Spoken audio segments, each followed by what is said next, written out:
बोलिए वृंदावन बिहारी लाल की जय, सियावर रामचंद्र की जय, उमापति महादेव की जय, पवन सुत हनुमान की जय, राधे प्रिय कृष्ण चंद्र की जय, श्रीमद् भागवत महापुराण की जय, सनातन विश्व धर्म की जय, बोलो भाई सब संतन की जय।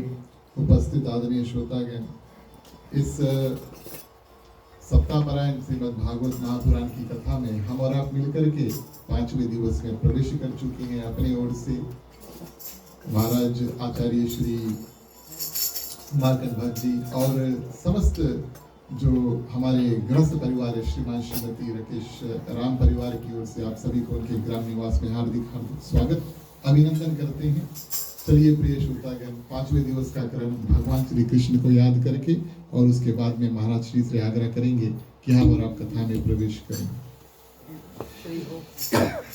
कृष्ण जिनका नाम है, गोकुल जिनका धाम है, ऐसे श्री भगवान को, ऐसे श्री भगवान को बारंबार प्रणाम है, बारंबार प्रणाम है। कृष्ण जिनका नाम है, गोकुल जिनका धाम है, ऐसे श्री भगवान को, ऐसे श्री भगवान को बारंबार प्रणाम है, बारंबार प्रणाम है।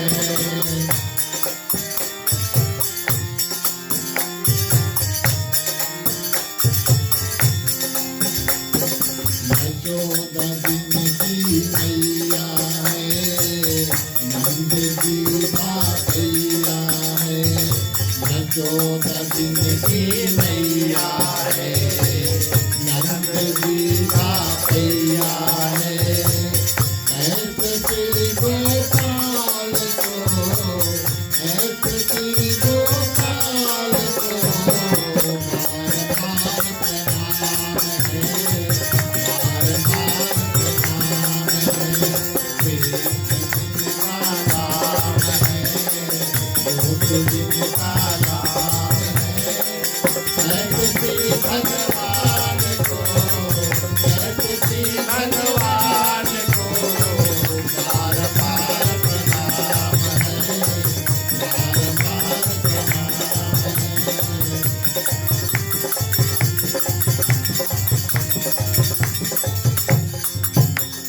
रजदा जिनकी गैया है, कृष्ण जी सारैया है, रजदा जिनकी गैया है, कृष्ण जी सारैया है, ऐसे करुणा धाम को, ऐसे करुणा धाम को बारंबार प्रणाम है, बारंबार प्रणाम है।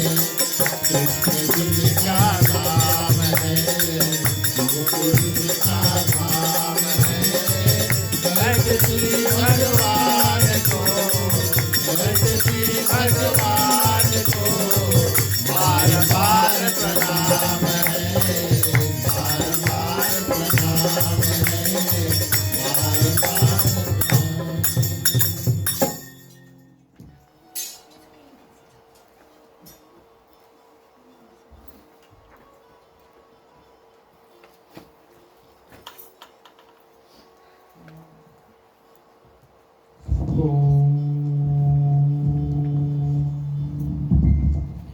श्री गणेशाय नमः। श्री सरस्वत्यै नमः। श्री गुरुभ्यो नमः।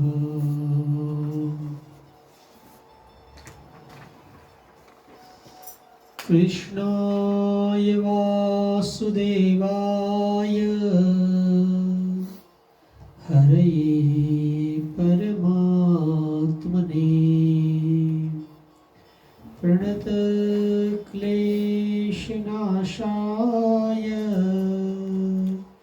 गोविन्दाय नमो नमः। हरे कृष्ण कृष्ण कृष्ण हरे हरे, हरे राम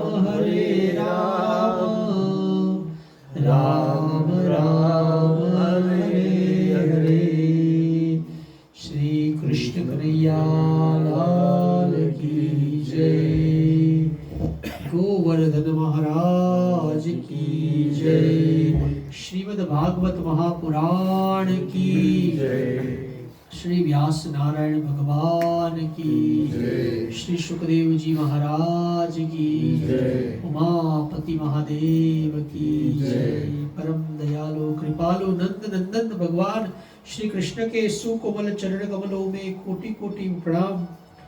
श्री गोवर्धन महाराज को प्रणाम। वेदी पर विराजमान सभी श्री विग्रहों को नमन। प्रिय तुलसी देवी को प्रणाम। पूजा घर में विराजमान प्यारे भोलेनाथ को प्रणाम। सभी भगवान के श्री विग्रहों को प्रणाम। प्यारे प्रभु श्री राम यहाँ वेस्ट डॉक्टर में राम मंदिर में विराजमान हैं, उनके चरणों में प्रणाम। और कथा के रसिक श्रोता प्यारे हनुमान जी को कोटि कोटि प्रणाम। इस सुंदर कथा क्रम में आदर्श सत्संग रामायण मंडली के सदस्य हमारे साथ में जुड़े हैं, उन सबको खूब धन्यवाद, अभिनंदन। जितने भी श्रोता अपना बहुमूल्य समय निकालकर कथा श्रवण के लिए आए हैं, उन सब के हृदय में बैठे हुए प्रभु को प्रणाम। मुख्य श्रोता परिवार राकेश जी को भी उनके हृदय में बैठे प्रभु को प्रणाम, हार्दिक अभिनंदन, शुभकामना। जो सुंदर इस प्रकार कथा का आयोजन किया है। आज तो शरद पूर्णिमा की रात्रि है। पूर्व काल में आज ही के दिन प्यारे प्रभु श्री कृष्ण ने रास लीला की थी, तो बहुत ही अद्भुत दिन है। देवी लक्ष्मी आज की रात्रि को भी विचरण करने निकलती है, ऐसी पौराणिक कथा है। इसलिए आज की पूर्णिमा का नाम है कोजागरती पूर्णिमा। कौन जाग रहा है। तो इस प्रकार बहुत ही अद्भुत पर्व का दिन है। और कल के कथा सत्र में हम सबने सुना कि प्यारे भगवान श्री कृष्ण का प्रागट्य हो गया है। बोलो कृष्ण कन्हैया लाल की जय। मध्य रात्रि को प्रभु चतुर्भुज रूप में प्रकट हुए। पीला पीतांबर पहना है, शंख चक्र गदा पद्म है, अद्भुत रूप है। भगवान प्रकट हुए पहले चतुर्भुज रूप में, और सबसे पहले क्या किया प्रभु ने, कथा सुनाई। बोलो कथा देवी की जय। कही कथा सुहाई, सुंदर कथा सुहाई। आप देवकी और वसुदेव जी ने पिछले जन्म में तप करके वर मांगा था, और वो वर को पूरा करने के लिए ही मैं आपके यहाँ पुत्र बनकर आया हूँ। पर अभी और कुछ प्रतीक्षा करनी है। वसुदेव जी आप मुझे लेकर गोकुल चलिए, और वहाँ नंद बाबा के घर मुझे रखना है, और नंद बाबा के घर पे जो कन्या है उसे लेकर यहाँ आना है। वसुदेव जी तो परम भक्त परम वैष्णव, प्रभु आपकी इच्छा में ही हमारी इच्छा है। और सुंदर ऐसे टोपले में बाल गोपाल प्रभु को बिठाया, और जैसे कन्हैया को सर पे धारण किया, सारी बेड़िया छूट गई, दरवाजे खुल गए, सैनिक सब घोर निद्रा में, योग निद्रा में चले गए, और रिमझिम वर्षा हो रही है। और तब प्रभु को मथुरा से गोकुल पार ले जाने के लिए वसुदेव जी जब यमुना पार करते हैं, तब शेषनाग अनंत सुंदर छाता बनकर आए। यमुना में लहरें ऊपर उठ रही है। देवी यमुना के मन में बड़ी इच्छा है प्यारे प्रभु का चरण स्पर्श हो। तब भगवान ने ही कृपा करके टोपले में से अपना चरण बाहर किया। जैसे भगवान के श्री अंग का स्पर्श हुआ, यमुना जी का जल एकदम नीचे हो गया, और घुटनों तक जल में यमुना जी को पार किया। जब गोकुल में आए तो वहां पर भी सब सो रहे थे। यशोदा मैया के कक्ष में प्यारे कन्हैया को रखा, और योग माया को साथ में लेकर वसुदेव जी वापिस आए।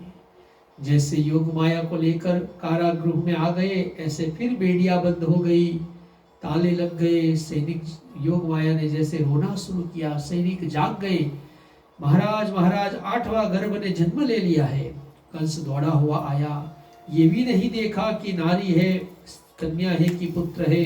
तुरंत उसका पैर पकड़ा और जैसे ही उसको पटकने गया, वो देवी उसके हाथ से छुटकर अष्टभुजा रूप में प्रकट हो गई। बोलो जगदम्बे माता की जय। अरे मूर्ख, तू मुझे क्या मारेगा? तेरा काल तो अवतरित हो चुका है। ऐसी सुंदर आकाशवाणी कर कर देवी अंतर ध्यान हो गई। हमने श्रवण किया था कि देवी मैया का जो तीर्थ स्थल है भारत में सबसे महत्व का, जैसे भगवान कृष्ण के तो पूरे भारत में तीर्थ है, पर गोकुल वृंदावन जो है, ऐसे राम जी का अयोध्या है, ऐसे देवी मैया का, जिसको देवी दिव्य लोक का रेप्लिका मानते हैं। जैसे भगवान का साकेत धाम है, अंतकाल रघुबरपुर जाई, जो अंतकाल में ऊपर रघुबरपुर है, उसी का मिनी वर्जन अयोध्या है। ऐसे ही भगवान श्री कृष्ण का जो गोकुल धाम है, उसी का मिनी वर्जन वृंदावन है। ऐसे देवी पुराण में जो देवी मैया का धाम है, उसका नाम है मणिद्वीप, और मणिद्वीप का ही छोटा रूप है विंध्याचल पर्वत, जहां पर देवी विंध्यवासिनी के रूप में बसी है। महात्माओं ने जो विंध्यवासिनी का दर्शन किया है, वे कहते हैं कि आज भी देवी के चरणों में कंस की अंगुलिया के निशान पड़े हुए हैं। बोलो कृष्ण कन्हैया लाल की जय। कंस को बड़ा पछतावा हुआ कि अब तो लगता है आकाशवाणी भी झूठ बोलने लगी है।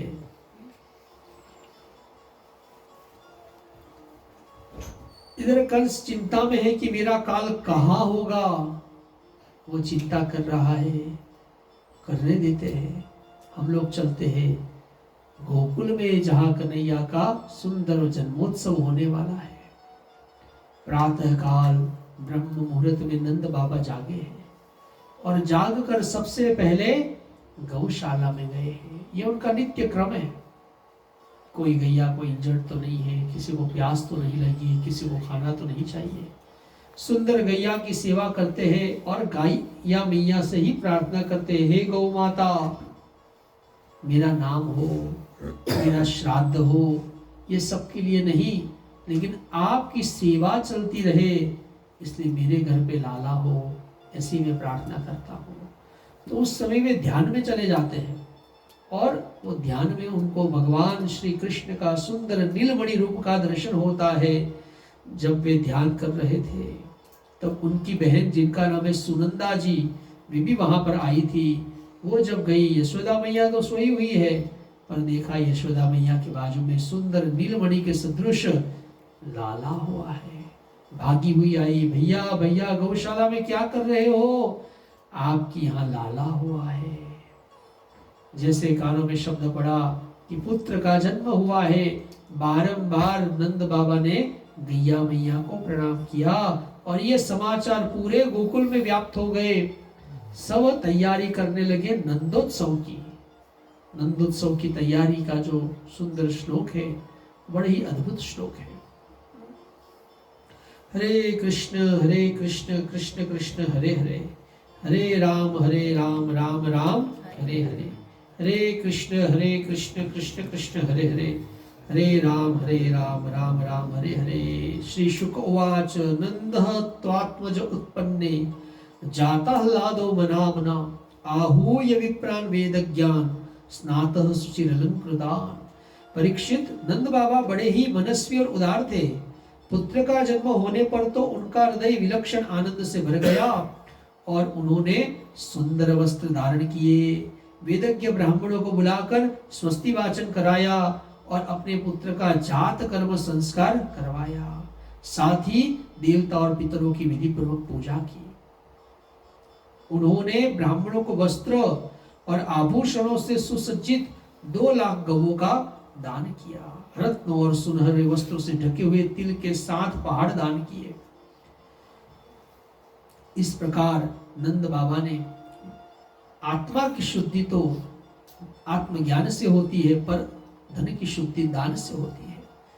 उस समय ब्राह्मण, सूत, मागध, बंदीजन आए हैं और वे सुंदर आशीर्वाद दे रहे हैं और स्तुति कर रहे हैं। जब ये सुंदर समाचार ब्रजमंडल के घरों में पहुंचा तो सभी गोपिया गोप कन्हैया के दर्शन की तैयारी करने लगे। किस प्रकार?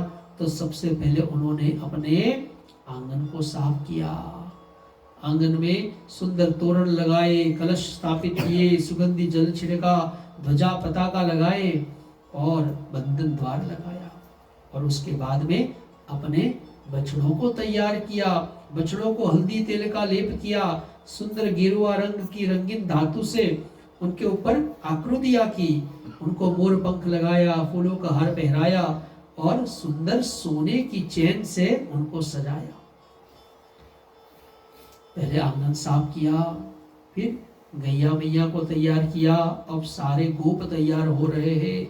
गोपों ने भी आज बहुमूल्य वस्त्र पहने हैं, गहने पहने हैं, पगड़ी पहनी है और हाथों में बेट की बहुत सामग्रियां ले लेकर नंद बाबा की ओर घर चले हैं। कन्हैया का दर्शन खाली हाथ करने कैसे जाए? यशोदा जी के पुत्र हुआ है, यह सुनकर तो गोपियों को बहुत बड़ा आनंद हुआ। उन्होंने भी सुंदर आभूषण और श्रृंगार किया है। बहुत ही सुंदर तिलक है, सुंदर सुंदर वस्त्र पहने हैं और गाती हुई आनंद के साथ हाथों में पुष्प के वेणी धारण किए हुए बड़ी प्रसन्नता से वे भी कन्हैया का दर्शन करने आती है। और जब सब वहां पर आए तो इतने प्रसन्न हुए, एक दूसरे पर खुशी से माखन लगाने लगे और सब ने कन्हैया का दर्शन किया और कन्हैया को बहुत आशीर्वाद दिए। बोलो कृष्ण कन्हैया लाल की जय। अभी तो कन्हैया के जन्मे हुए केवल 10-12 दिन हुए हैं। कथा आती है कि प्यारे भोलेनाथ भी कन्हैया का दर्शन करने आए, क्योंकि भोलेनाथ के इष्ट देव है बाल राम और बाल कृष्ण। जो भगवान का बेबी रूप है वो भोले बाबा को बड़ा अच्छा लगता है।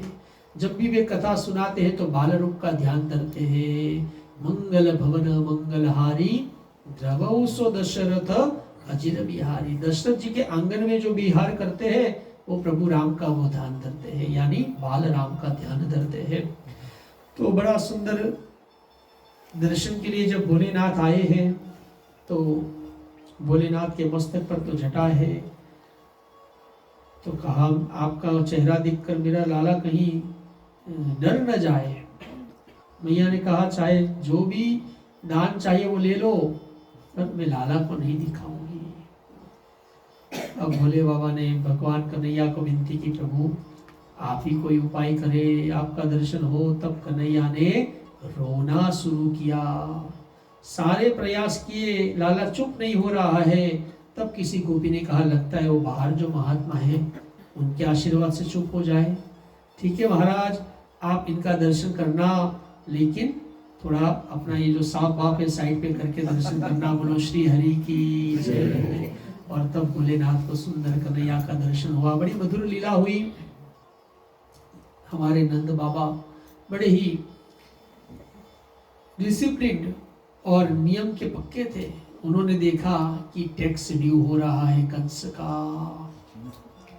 लाला का जन्म तो हुआ है पर टैक्स का भी ड्यू डेट है, तो इस बार वे टैक्स तो ले जा ही रहे हैं, साथ में कुछ गिफ्ट भी लेकर गए और अपने गोकुल में जो गोप है उनको कहा आप लोग सब गोकुल की देखभाल करना, मैं कंस को कर चुका कर आता हूँ। कंस के पास आए, कर भी दिया, साथ में बहुमूल्य रत्न भी दिए। कंस ने कहा ये किस लिए? कहा महाराज बहुत दिनों के बाद मेरे घर पे पुत्र का जन्म हुआ है। ऐसा सुंदर नंद बाबा का शील था। कंस ने भी देखा कि कितने सुंदर गिफ्ट है, कितने ये ऑनेस्ट है, तो कहा मैं भी आपके लाला के लिए प्रार्थना करता हूँ कि आपके पुत्र के सारे शत्रु मर जाए। बोलो कृष्ण कन्हैया लाल की जय। इस प्रकार वसुदेव जी के पास भी जाते हैं। वसुदेव जी और नंद बाबा मित्र हैं, इसलिए वसुदेव जी ने अपनी दूसरी पत्नी रोहिणी जी को नंद बाबा के घर पे रहने के लिए कहा है। कारावास में आए और वसुदेव जी को मिले। अभी बताया नहीं कि मेरे घर पे पुत्र हुआ है। कहा अगर मैं बताऊंगा मेरे घर पे पुत्र हुआ है तो वसुदेव जी को उनके सारे जो पुत्र मर गए हैं उनकी याद आ जाएगी। उनके पुत्र नहीं है और किसी के पास पुत्र नहीं और उसको जाकर हम कहे भाई हमारे घर पे पुत्र हुआ है तो उसको दुख होगा। उन्होंने नहीं कहा, लेकिन वसुदेव जी ने कहा नंद बाबा आपके घर में जो बेटा है वो मेरा ही है। वो तो ऐसे रियल में ही कह रहे थे। नंद बाबा ने कहा ठीक है, इनके सारे बच्चे गुजर गए, मेरे बेटे को अपना बेटा मानते, उसमें क्या बात है, बोलो श्री हरि की जय हो। लेकिन वसुदेव जी ने कहा देखो समय ठीक नहीं है, आप ज्यादा यहाँ मत रुकना, जल्दी से जाना।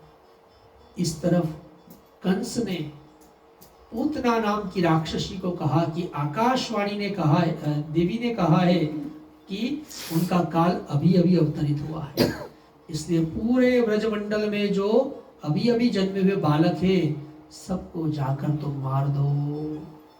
पूतना इस मिशन पे निकल गई। नंद बाबा वसुदेव जी को मिलकर अब क्या करते हैं, तो कहा अब वो लाला के लिए कुछ टॉय और गिफ्ट लेने मथुरा के बाजार में घूम रहे हैं। बोलो कृष्ण कन्हैया लाल की। मथुरा जो है वो सिटी है, गोकुल जो है वो छोटा गांव है। मथुरा ये मोक्षदायिनी नगरी है, प्राचीन काल से है। अयोध्या मथुरा माया काशी कांची अवंतिका पुरी द्वारावती चैव सप्तेता मोक्षदायिका। तो मोक्षदायिनी नगरी मथुरा है, बहुत प्राचीन है, यादवों की राजधानी रही है। सुंदर यादव ने नामकरण किया था मथुरा। तो कहा रा और म, जिसके मुख में म भी नहीं है और जिसके मुख में रा भी नहीं है उसके मुंह में क्या है, तो कहा उसके मुंह में थू है। बोलो श्री हरि की जय। इसीलिए इसका नाम है मथुरा। बोलो कृष्ण कन्हैया लाल की जय। तो बड़ा सुंदर भक्ति का सूत्र दिया कि जब हम लोग भी कहीं जाए तो हम अपने जो भी परिवारजन होते हैं उनके लिए कुछ ना कुछ खरीद के लाते हैं, पर प्रभु को भी अपने परिवार का ही अंग मानना चाहिए। नंद बाबा प्रभु को भूले नहीं, बोला जाऊंगा तो कन्हैया के लिए कुछ ना कुछ लेकर जाऊंगा। जो भजनानंदी भक्त होते हैं भारत यात्रा करते, कहीं यात्रा करते, कुछ ना कुछ अपने प्रभु के लिए भी लेकर आ जाते हैं।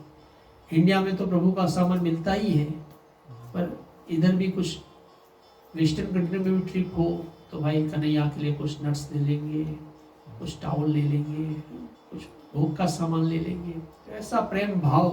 तो नंद बाबा मथुरा की गलियों में घूम रहे हैं और यहाँ पूतना नाम की राक्षसी कंसे न प्रहिता घोरा पूतना बाल घातिनी शिशुश्चार निघ्नन्ति पुरग्राम व्रजा दिशु।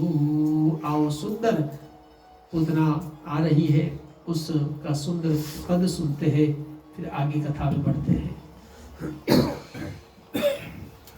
वो सजी और धजी देखो पूतना चली रंग रूप बना के आई गोकुल में। वो सजी और धजी देखो पूतना चली रंग रूप बना के आई गोकुल में।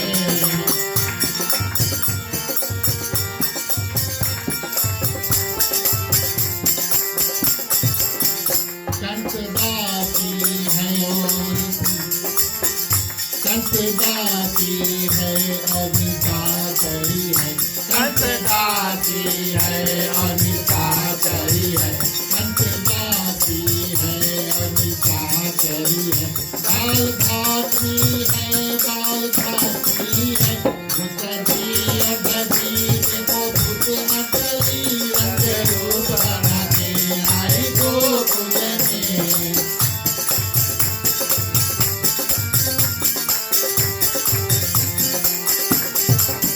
गोकुल नगरी में बड़ा उत्सव है, गोकुल नगरी में बड़ा उत्सव है। कन जन में है, कन जन में है,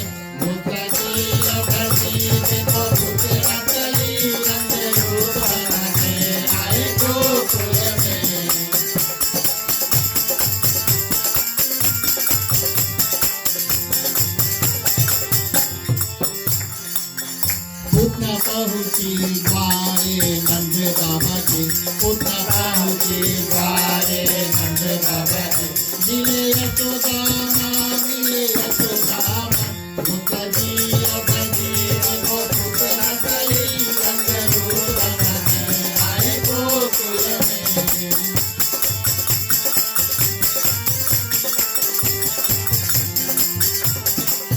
लिया कान्हा गोद में पूतना ने, लिया कान्हा गोद में पूतना ने, लिया कान्हा गोद में पूतना ने, लिया कान्हा गोद में पूतना ने। बड़ा भाग बना, बड़ा भाग बना, उतर देखो पूतना चली रंग रूप बनाने आए गोकुल में। उतर देखो पूतना चली रंग रूप बनाने आए गोकुल में, रंग रूप बनाने आए गोकुल में। कृष्ण कन्हैया लाल की जय। तो बाल घातनी पुतना जब गोकुल में आई तो सुंदरी का वेश बनाया और देखा कि गोकुल में घर घर में हर जगह पर नंद के लाला की चर्चा हो रही है। कहा सबसे पहले यही चलते हैं। कन्हैया ने कृपा करके पुतना को सबसे पहले अपने घर पे बुलाया। सोचा ये बाकी सबको मारकर आएगी तो मेरे सारे फ्रेंड्स चले जाएंगे। बोलो कृष्ण कन्हैया लाल की जय। सबसे पहले नंद बाबा के भवन में आई है। बहुत सुंदरी का रूप लेकर आई थी। यशोदा मैया पहचान तो नहीं पाई पर लगता था कि कोई बड़े घर की है। कोई आए तो तुरंत कैसे पूछे आप कौन हो। पहले उनका स्वागत किया और अपना लाला पूतना के हाथों में दिया। सुंदरी का वेश बनाकर आई थी। मैया कुछ भोजन तैयारी में जुट गई और तभी पूतना अपने आंचल में विष लगाकर आई थी। अपने कन्हैया को दुग्ध पान कराने लगी। कन्हैया ने उस समय आंखें बंद कर ली और उसके आंचल में जो विष लगा था वो सारा विष कन्हैया पी गए। और उसके बाद में उसकी जो प्राण शक्ति है वो भी कन्हैया ने खींचना शुरू किया। तब एकदम व्याकुल होने लगी, कष्ट होने लगा। तब बनावटी रूप टिक नहीं पाया, अपने विशाल राक्षसी के रूप में खड़ी हो गई और कहा सा मुंच मुंचालमिति प्रभाषिणी निष्पीड्यमाना किल जीव मर्मणि विवृत्य नेत्रे चरणो भुजो मुहुः प्रस्मिन् गात्रा क्षिपतिरुरोधः। रोने लगी इतनी पीड़ा में और रोते रोते क्या कह रही है, मुझे छोड़ दो, मुझे छोड़ दो। अब मुझे छोड़ दो के तो बहुत सारे अर्थ हो सकते हैं। कन्हैया ने कहा मुझे छोड़ दो का सबसे सुंदर अर्थ क्या है, तो कहा मुक्ति दे दो ही सबसे सुंदर अर्थ है। और प्रभु ने उस राक्षसी जो विषपान करने आई थी उसको परम धाम प्रदान किया। बोलो कृष्ण कन्हैया लाल की जय। जैसे ही उसके प्राण गए वो धड़ाम दे के नीचे गिरी। जब वो गिरी तो बहुत सारे पेड़ भी गिर गए और तब जोरों का आवाज हुआ। सब भागकर बाहर आए, देखा पूतना के ऊपर कन्हैया लेटा हुआ है। अरे ये कब आई, कहां से आई, किसने आने दिया, किसने नहीं रोका। अरे ये सब छोड़ो, पहले लाला को उतारो। ये तो अच्छा हुआ ये राक्षसी हमारे लाला के ऊपर नहीं गिरी। बोलो श्री हरि की जय हो। सबने कन्हैया को नीचे उतारा और मैया ने सबसे पहले लाला की नजर उतारी। कैसे उतारी, गैया मैया की पूंछ से गोमूत्र का छींटा करके पूंछ गोल गोल घुमाकर कन्हैया की नजर उतारकर अब कन्हैया की रक्षा की प्रार्थना करते हैं। इसी का नाम है पूतनाष्टक। अब भगवान की रक्षा कैसे हो सके, तो कहा भगवान की रक्षा के लिए भगवान के नामों का सहारा लिया गया। इसीलिए कहते हैं राम से बड़ा राम का नाम। भगवान की रक्षा के लिए किसको चुना गया, भगवान के नामों ने को कहा। मैया ने और गोपियों ने इंद्रियाणि ऋषिकेश प्राणान्नारायणोऽवतु श्वेतदीप पतिश्चित्तं मनो योगेश्वरोऽवतु। कहा भगवान ऋषिकेश लाला की इंद्रियों की रक्षा करे, भगवान नारायण इसके प्राणों की रक्षा करे, खेलते समय भगवान गोविंद रक्षा करे, सोते समय भगवान माधव रक्षा करे। इस प्रकार कहा कि सारी विपत्तियों से भगवान विष्णु का नाम इसकी रक्षा करे। सर्वे नश्यन्तु ते विष्णुर नामग्रहण भीरवः। ये बड़ा सुंदर अष्टक है, सारी नजर और बाधाओं को मिटाने वाला है। कन्हैया को ले जा गया।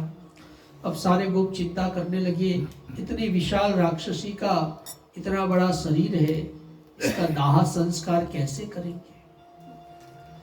तो कहा इतना बड़ा शरीर तो कोई भी चिता पे अटेगा नहीं, इसके शरीर को हम लोग 5 पार्ट्स में डिवाइड करेंगे। लेकिन इसकी 5 चिता चलाने के लिए कितनी ज्यादा लकड़ी चाहिए। तो कहा लकड़ी की चिंता नहीं है, क्योंकि जब वो गिरी है तो बहुत सारे पेड़ों को गिरा के गिरी है। बोलो श्री हरि की। तो हमारे महात्मा एक बड़े मधुर रखते थे, देखो पूतना ने भी अपने दाह संस्कार के लकड़ी की व्यवस्था की, तो हम लोगों को भी कुछ ना कुछ प्लांट बोने हैं। बोलो श्री हरि की जय हो। उतना लकड़ी के तो हम बोके जाए। जय हो श्री हरि की जय। तो सुंदर 5 चिता जलाई और उसके 5 भागों को रखा। सब में जब आग लगाई तब बड़ा सुंदर एक अद्भुत घटना घटित हुई। कहा जब उसके शरीर को आग लगाई गई तो उसकी चिता में से कैसी सुगंध आई। तो कहा कलेवरम परशुभिच्छित्वा तत्ते वज्रो कसह। उसके शरीर में से अगर गुगुल धूप की सुगंध आने लगी। बोलो कृष्ण कन्हैया लाल की जय हो। अरे ये तो राक्षसी थी, इसके धुएं में से अगर की सुगंध क्यों आ रही है। तो सुखदेव जी ने कहा क्यों न हो, भगवान ने जो उसका दूध पी लिया था जिससे उसके सारे पाप तत्काल ही नष्ट हो गए थे। पूतना एक राक्षसी थी, लोगों के बच्चों को मार डालना ही उसका काम था, लेकिन भगवान को भी उसने मार डालने की इच्छा से ही दूध पिलाया था। फिर भी उसे वह परम गति मिली जो सत्पुरुषों को मिलती है। ऐसी स्थिति में जो परब्रह्म परमात्मा भगवान श्री कृष्ण को श्रद्धा और भक्ति से माता के समान अनुराग पूर्वक अपनी प्रिय से प्रिय वस्तु और उनको प्रिय लगने वाली वस्तु समर्पित करते हैं, उनके बारे में तो कहना ही क्या। उतना तो मारने के बहाने दिया, तो जो लोग प्रेम से भगवान को फूल चढ़ाते हैं, फल चढ़ाते हैं, उनके लिए तो कहना ही क्या। कहा ये बड़ी ही अद्भुत कथा है। ये कथा भगवान श्री कृष्ण में प्रेम कराने वाली है। जो मनुष्य श्रद्धा पूर्वक इसका श्रवण करते हैं उसे भगवान श्री कृष्ण के प्रति प्रेम प्राप्त होता है। बोलो कृष्ण कन्हैया लाल की जय।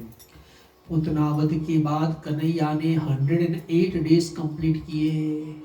108 डेज कंप्लीट हुए, यानी जो उनका जन्म नक्षत्र था वो चौथी बार आया।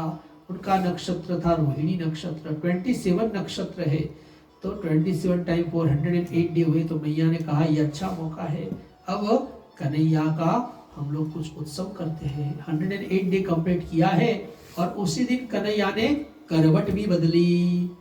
तो मैया को तो उत्सव के लिए कोई ना कोई बहाना चाहिए, लेकिन कहा कि जब कन्हैया के लिए हम उत्सव रखते तो है, लेकिन सब गोपियां लाला को उठाती है, खिलाती है, उछालती है, तो इससे अच्छा है कि लाला को आज हाइड कर दिया जाए ताकि उत्सव हो और कोई कन्हैया को डिस्टर्ब करे नहीं। मैया ने पहले कन्हैया को अच्छी तरह नहलाया और फिर दूध पान कराया। तब कन्हैया को नींद आई तो बाहर एक बैलगाड़ी थी, वो बैलगाड़ी के नीचे झूला बनाकर कन्हैया को सुला दिया।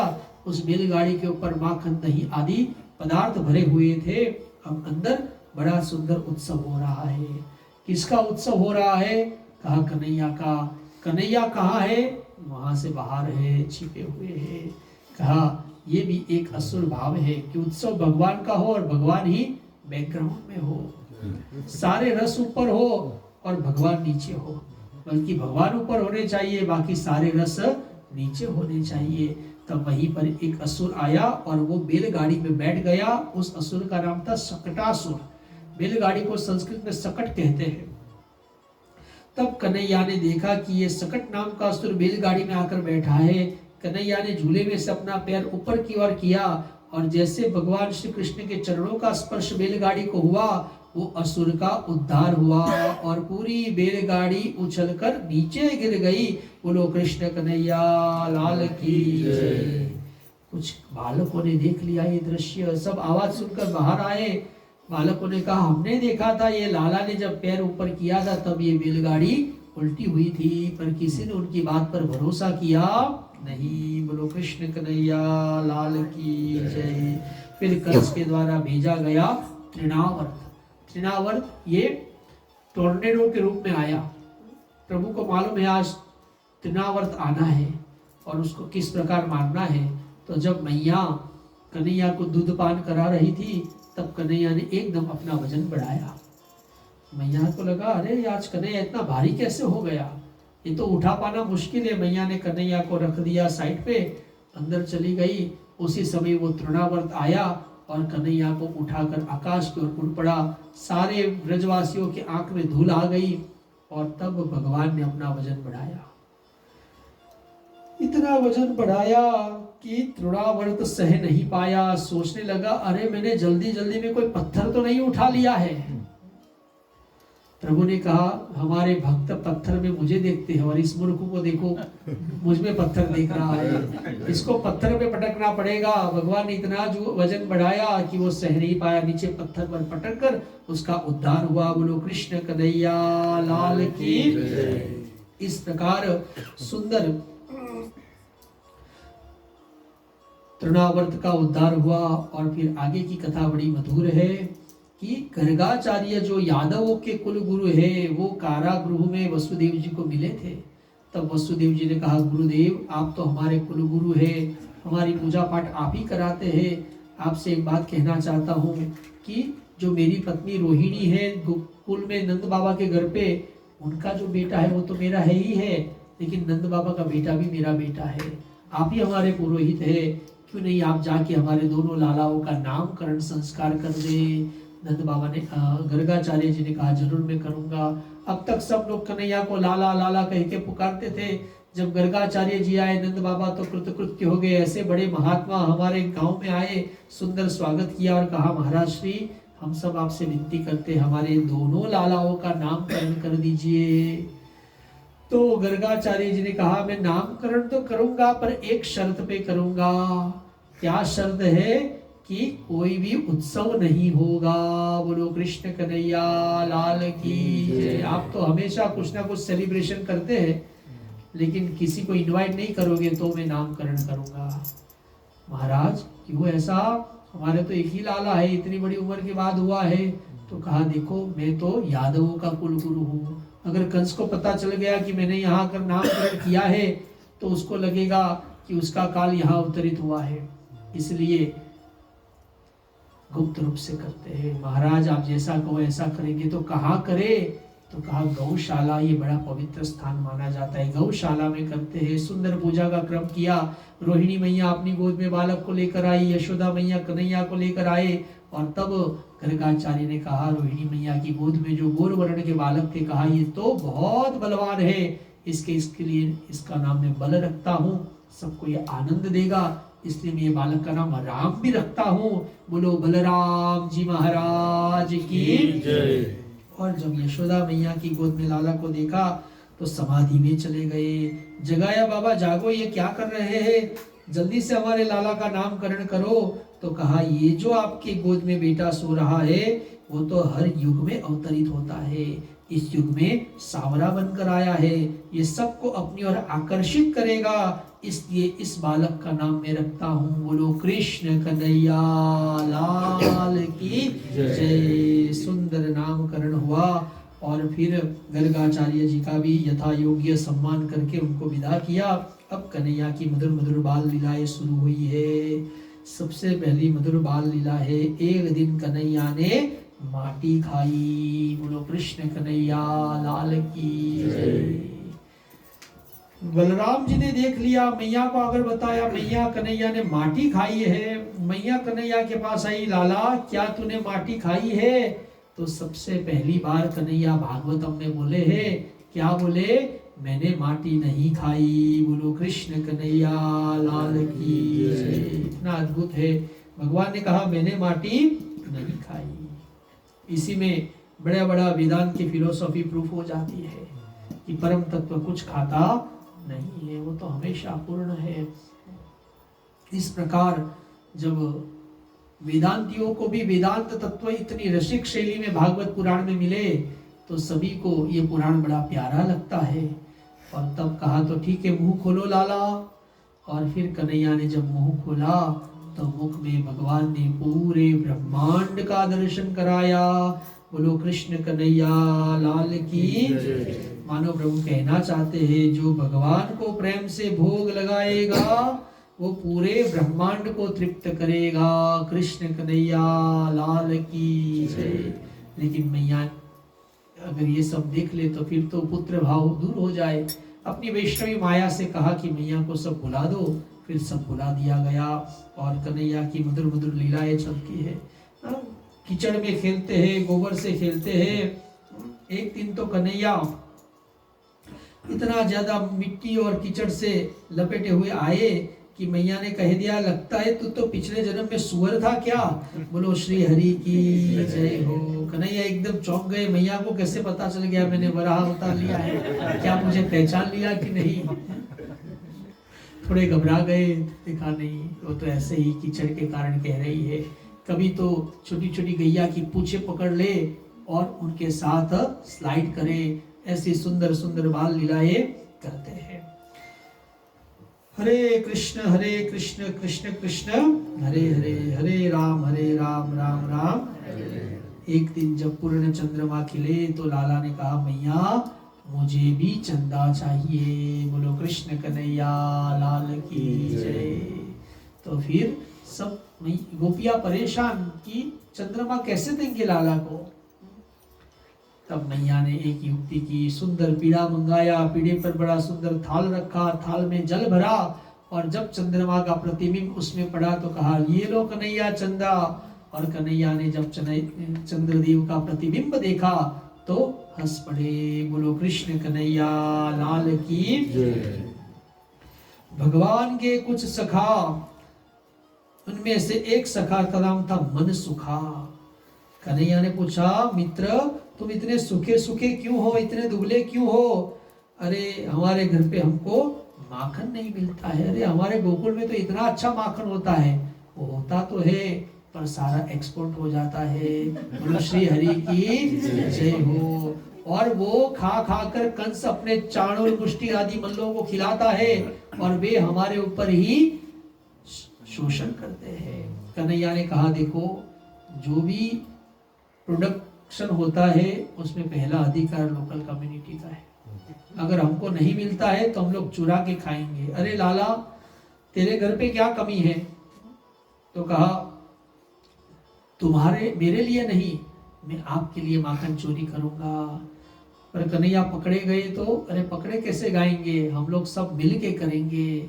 सबको अपना अपना मिशन पे लगा दिया, सुंदर मंडल बना दिया गया और फिर सबको पहला टास्क दे दिया कि पता करो गोपियां कब घर पे नहीं रहती है और माखन कहाँ रखती है, सब पता करो।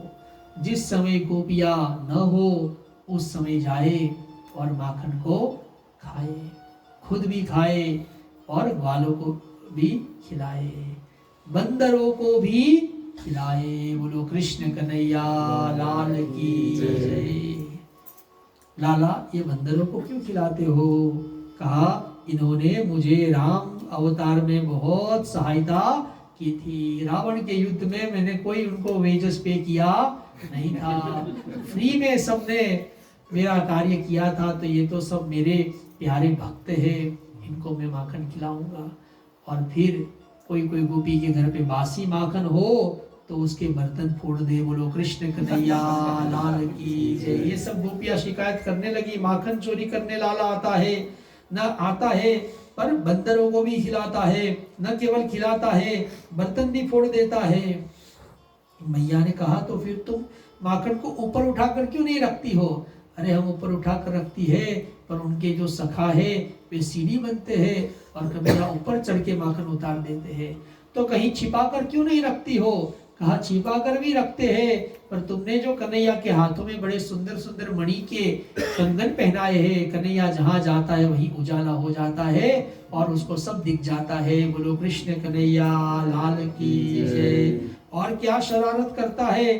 तो कहा वर्षान मुंच, जो बछड़े होते हैं उनको तो जब पहले दूध निकालने का समय आए तब छोड़ते हैं, थोड़ा सा दूध पिलाते हैं, फिर हम लोग निकालते हैं, लेकिन कन्हैया आता है और असमय ही बछड़ों को छोड़ देता है। बछड़े सारे दूध पी लेती है, फिर जब हम शाम को आती है दूध निकालते हैं तो हमको कुछ दूध मिलता नहीं है। ये इतनी मधुर लीला है कि वत्स यानी ना समझ जीव, और ना समझ जीव तो अपने कर्म के बंधन में ऐसा पड़ा है कि बाय द टाइम वो छूटेगा पता नहीं कब छूटेगा। भगवान कृपा कर कर उनको बिफोर टाइम रिलीज कर देते हैं। बोलो कृष्ण कन्हैया लाल की जय। इस गोपी मंडल में एक प्रभावती नाम की गोपी थी जो बड़ी ही चतुर थी।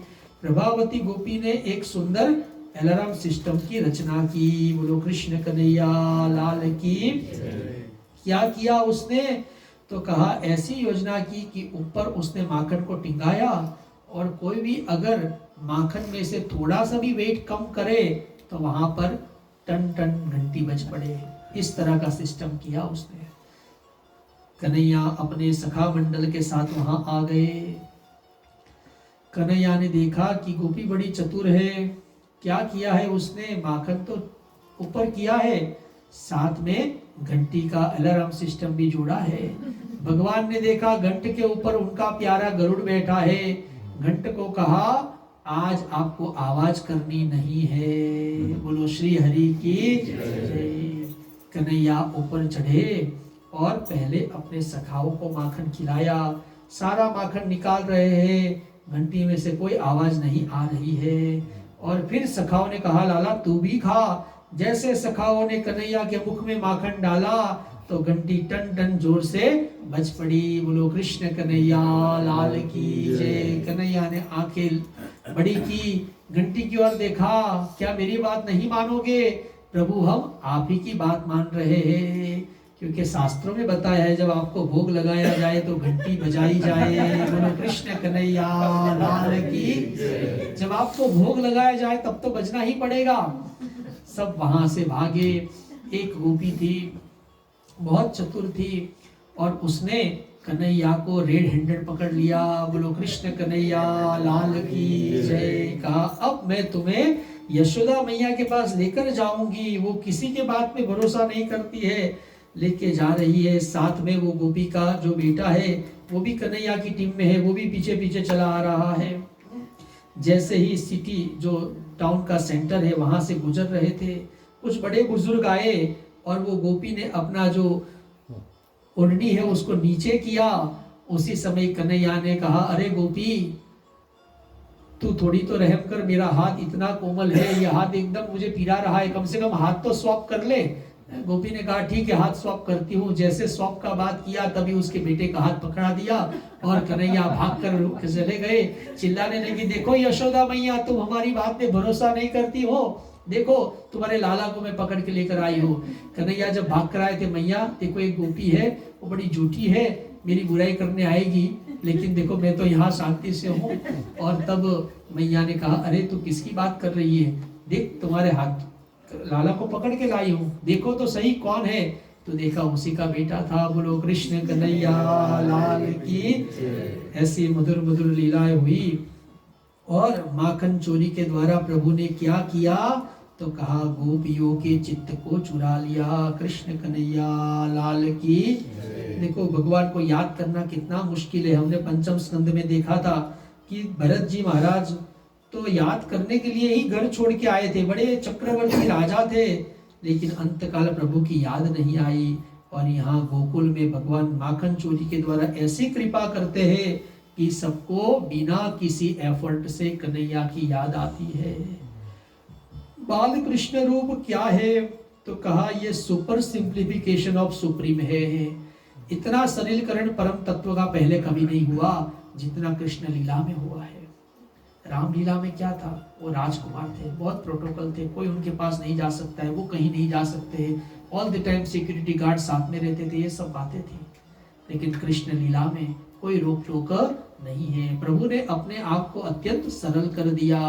किसी को भगवान के घर नहीं जाना पड़े, प्रभु ही उनके घर जाए, भगवान को याद करने के लिए कोई एफर्ट नहीं करना पड़े, सबको सहज ही प्रभु की याद आए।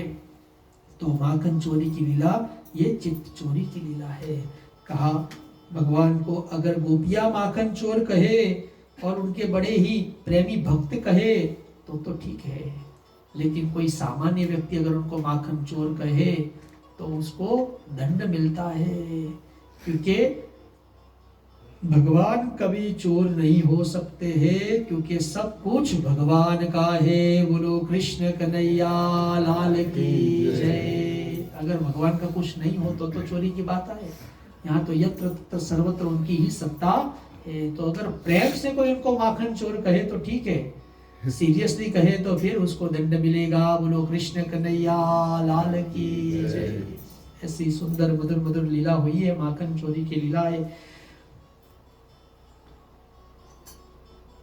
एक दिन की बात है, यशोदा मैया के घर पे तो बहुत सारी गैया है, लेकिन एक गैया जिसमें कमल की सुगंध थी, पद्मगंधा, ऐसी गैया का दूध लाला को बड़ा प्यारा था। इसलिए मैया लाला के लिए वो गाय का दूध अलग रखती थी। वो गैया भी कन्हैया से बहुत प्रेम करती थी। मैया कन्हैया को दुग्धपान करा रही है और उसी समय वो कन्हैया की प्यारी गैया का दूध उन्होंने चूल्हे पर गर्म करने के लिए रखा है।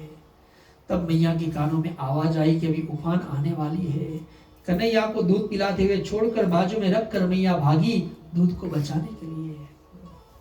मैया ने सोचा कि अगर ये दूध चला जाएगा तो फिर कन्हैया को क्या पिलाएंगे। और ब्रजभूमि में और गौ पालने वाले सारे परिवारजनों में ऐसा सुंदर भाव है कि वो दूध को पूत के समान मानते हैं, क्योंकि गैया मैया का जो अपने बच्चे के प्रति प्रेम है वही दूध बन के बहता है। तो ऐसी मान्यता है कि अगर दूध बिगड़ता है तो अपने बच्चे के लिए अपशुकन होता है। तो इसलिए कहीं कन्हैया के जीवन में कुछ अपशुकन हो, इसलिए मैया ने सोचा दूध नहीं बिगड़ने दे। अब दूध में उफान बिफोर टाइम आ रही थी, क्योंकि अग्नि भी भगवान का मुख है। मुखाद अग्निर अजायत। जब हम अग्नि में आहुति देते हैं तो भगवान को ही मिलती है। वेद भगवान कहते हैं अग्नि प्रभु का मुख है। अब वहां पर जो मुख है अग्नि है, वो भी गैया का दूध पीना चाह रहे थे, इसलिए जल्दी उफान आ रही थी। ऐसे में मैया जब भागकर गई तो कन्हैया रुठ गए कि लगता है मैया को मेरे से ज्यादा दूध प्यारा है। तो जितना दूध दही माखन था वो सब कुछ कन्हैया ने गिरा दिया। और जब मैया लौट कर आई तो सब कुछ अस्त व्यस्त था। कहा अब इसको आज मुझे दंड देना पड़ेगा। गोपिया शिकायत करती है आज मैं इसको नहीं छोड़ूंगी, और मैया उसके पीछे पड़ गई। जब कन्हैया ने देखा मैया को काफी थकान हो रही है, पसीना आ रहा है, तो कन्हैया पकड़ में आ गए। जब पकड़ में आ गए तो मैया ने घर में जितनी रस्सी थी सारी रस्सी से कन्हैया को बांधने का प्रयास किया, लेकिन एवरी टाइम 2 अंगुल इतनी रस्सी कम पड़ रही है। 2 अंगुल रस्सी कम पड़ रही है। जो ये इतना ये डिस्टेंस है वो 1 अंगुल है, ये दूसरा 2 अंगुल है, तो 2 अंगुल रस्सी कम पड़ रही है।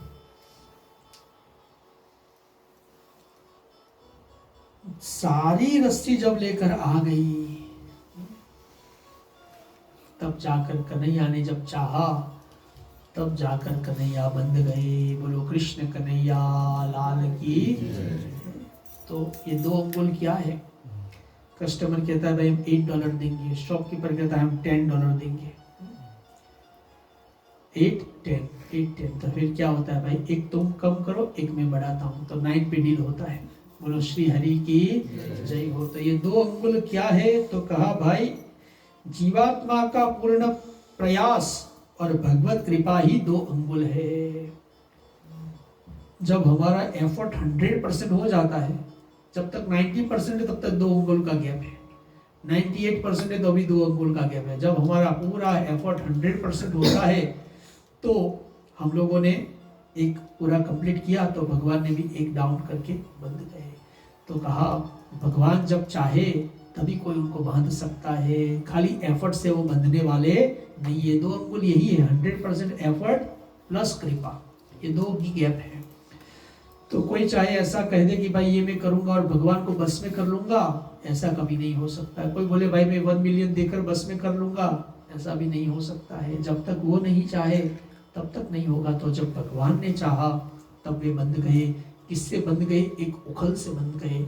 उखल कैसा होता है? ऊपर से वाइट, बीच में नैरो, फिर वाइट। और अब कन्हैया बंधे हैं। मैया को तो सब सफाई का काम करना है, वो भीतर चली गई। अब कन्हैया आंगन में है, बंधे हुए हैं। तब आज उन्होंने कृपा दृष्टि करके आंगन में अर्जुन के वृक्ष थे। अर्जुन नाम का पेड़ आता है, लेकिन ये अर्जुन नाम के पेड़ जो थे वो दोनों साथ में ग्रो हो रहे थे, इसलिए ट्विंस को यमल कहते हैं। ट्विंस का हिंदी वर्ड है यमल, तो इसलिए ये दोनों पेड़ ट्विंस थे, इसलिए इसको कलेक्टिवली यमलार्जुन कहते हैं। यमलार्जुन के 2 वृक्ष आंगन में थे। ये वृक्ष कौन थे? तो कहा एक कुबेर जी के 2 पुत्र थे। एक का नाम है नलकुबर और दूसरे का नाम है मणिग्रीव। दोनों बड़े ही धनवान पिता के बेटे थे, फिर युवान भी थे और देखने में भी सुंदर थे।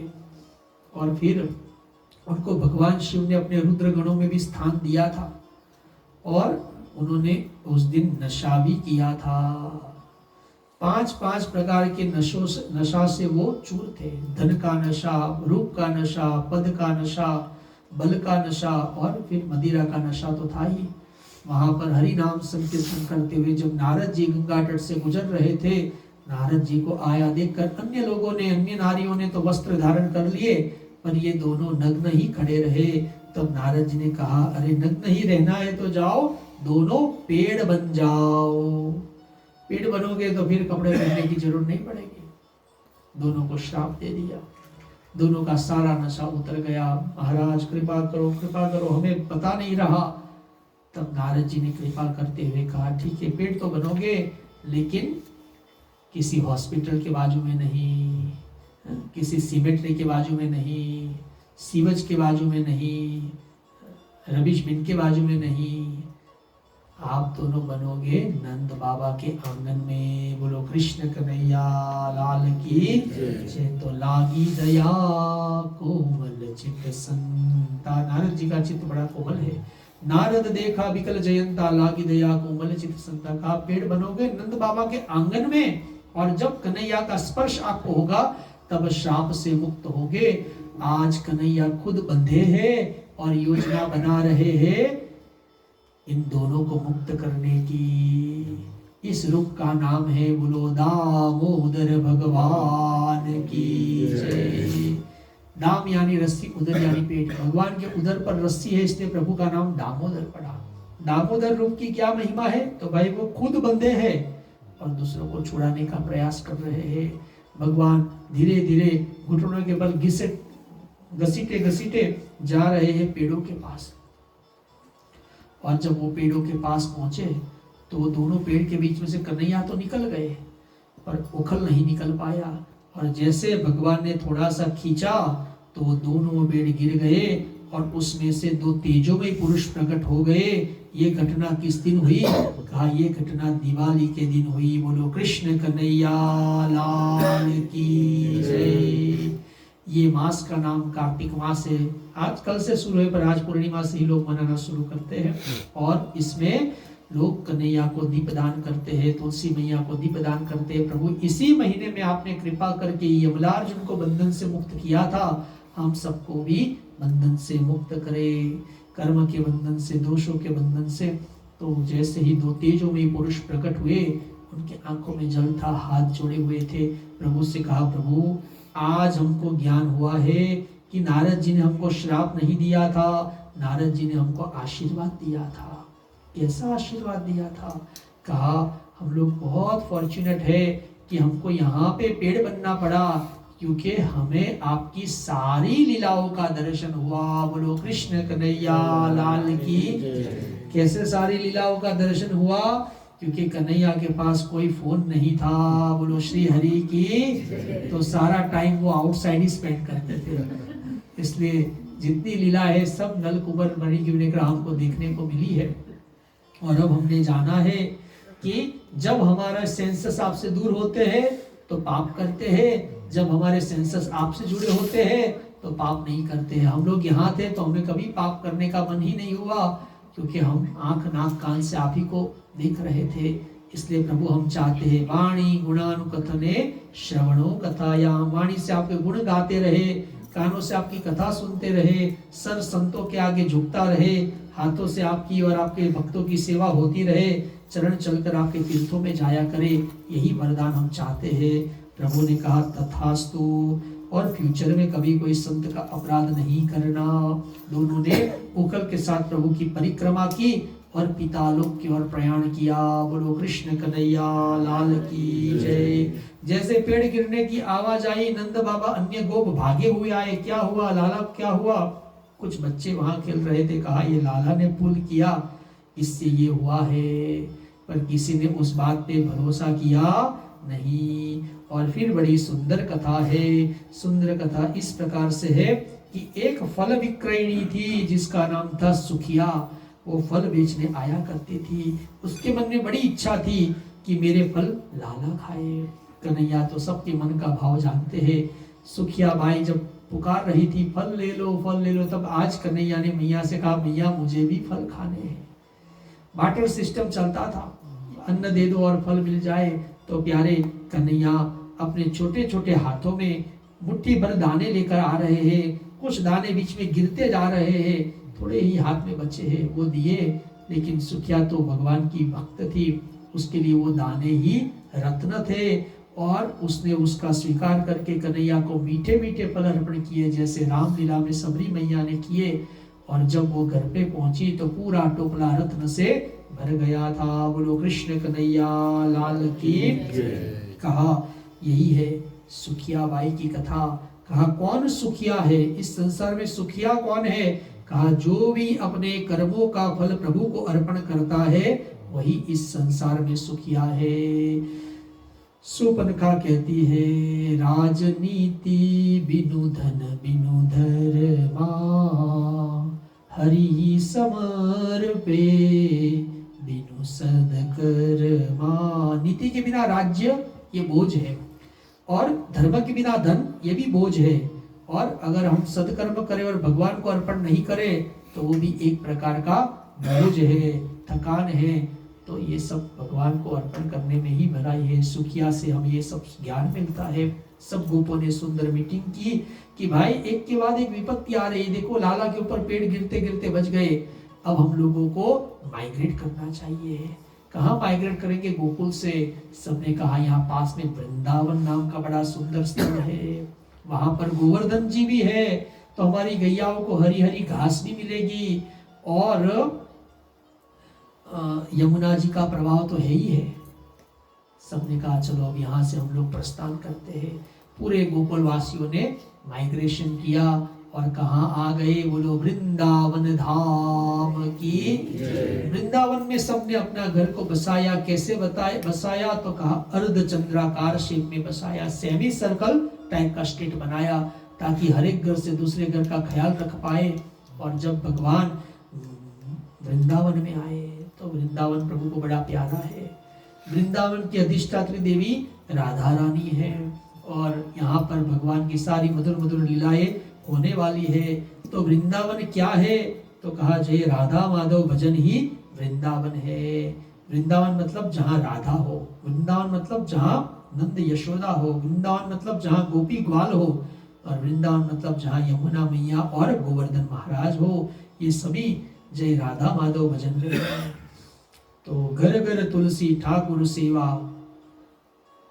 दर्शन गोविंद जी को लागे वृंदावन नीको, मायरी मोहे लागे वृंदावन नीको। मीराबाई का ये भजन है। मीराबाई कहती है मुझे वृंदावन बड़ा प्यारा लगता है। लास्ट में कहा मीरा के प्रभु गिरधर नागर, भजन बिना नर फीको। बोलो कृष्ण कन्हैया लाल की जय। जब प्रभु वृंदावन में आए हैं तो सबसे पहला कार्य क्या है वृंदावन में? कहा मैया मैं भी गैया चराऊंगा। बोलो कृष्ण कन्हैया लाल की। लेकिन लाला तू तो भी छोटा है, मैया हम छोटी छोटी गैया चराएंगे, पर हमको गौ सेवा करना बड़ा अच्छा लगता है। तो कहा ठीक है लाला, आप गौ सेवा कर सकते हैं। कन्हैया ने किस दिन गौ सेवा शुरू किया? तो कहा दीपावली के 8 दिन के बाद गोपाष्टमी का दिन आता है। उसी दिन कन्हैया ने पहले गैया की पूजा की और गौ चराना शुरू किया। ये सुंदर गोपाष्टमी का दिन कन्हैया को बड़ा प्यारा दिन है। तो आओ हम भी सब कन्हैया के साथ में गैया सेवा में जुड़ते हैं। छोटे छोटे गैया छोटे छोटे ग्वाल, छोटो सो मेरो मदन गोपाल। छोटे छोटे गैया छोटे छोटे ग्वाल, छोटो सो मेरो मदन गोपाल।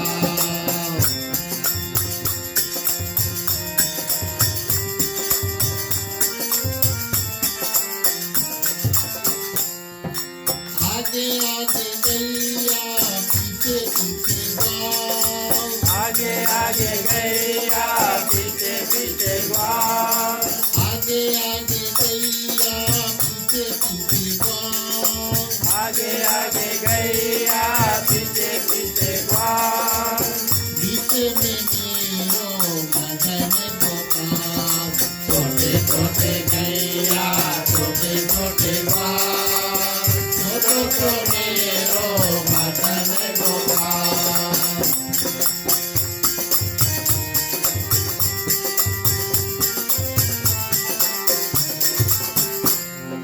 घास खाए गैया दूध पिए ग्वाल, घास खाए गैया दूध पिए ग्वाल, घास खाए गैया दूध पिए ग्वाल। घास खाए गैया दूध पिए ग्वाल, मदन खाए मेरो मदन गोपाल।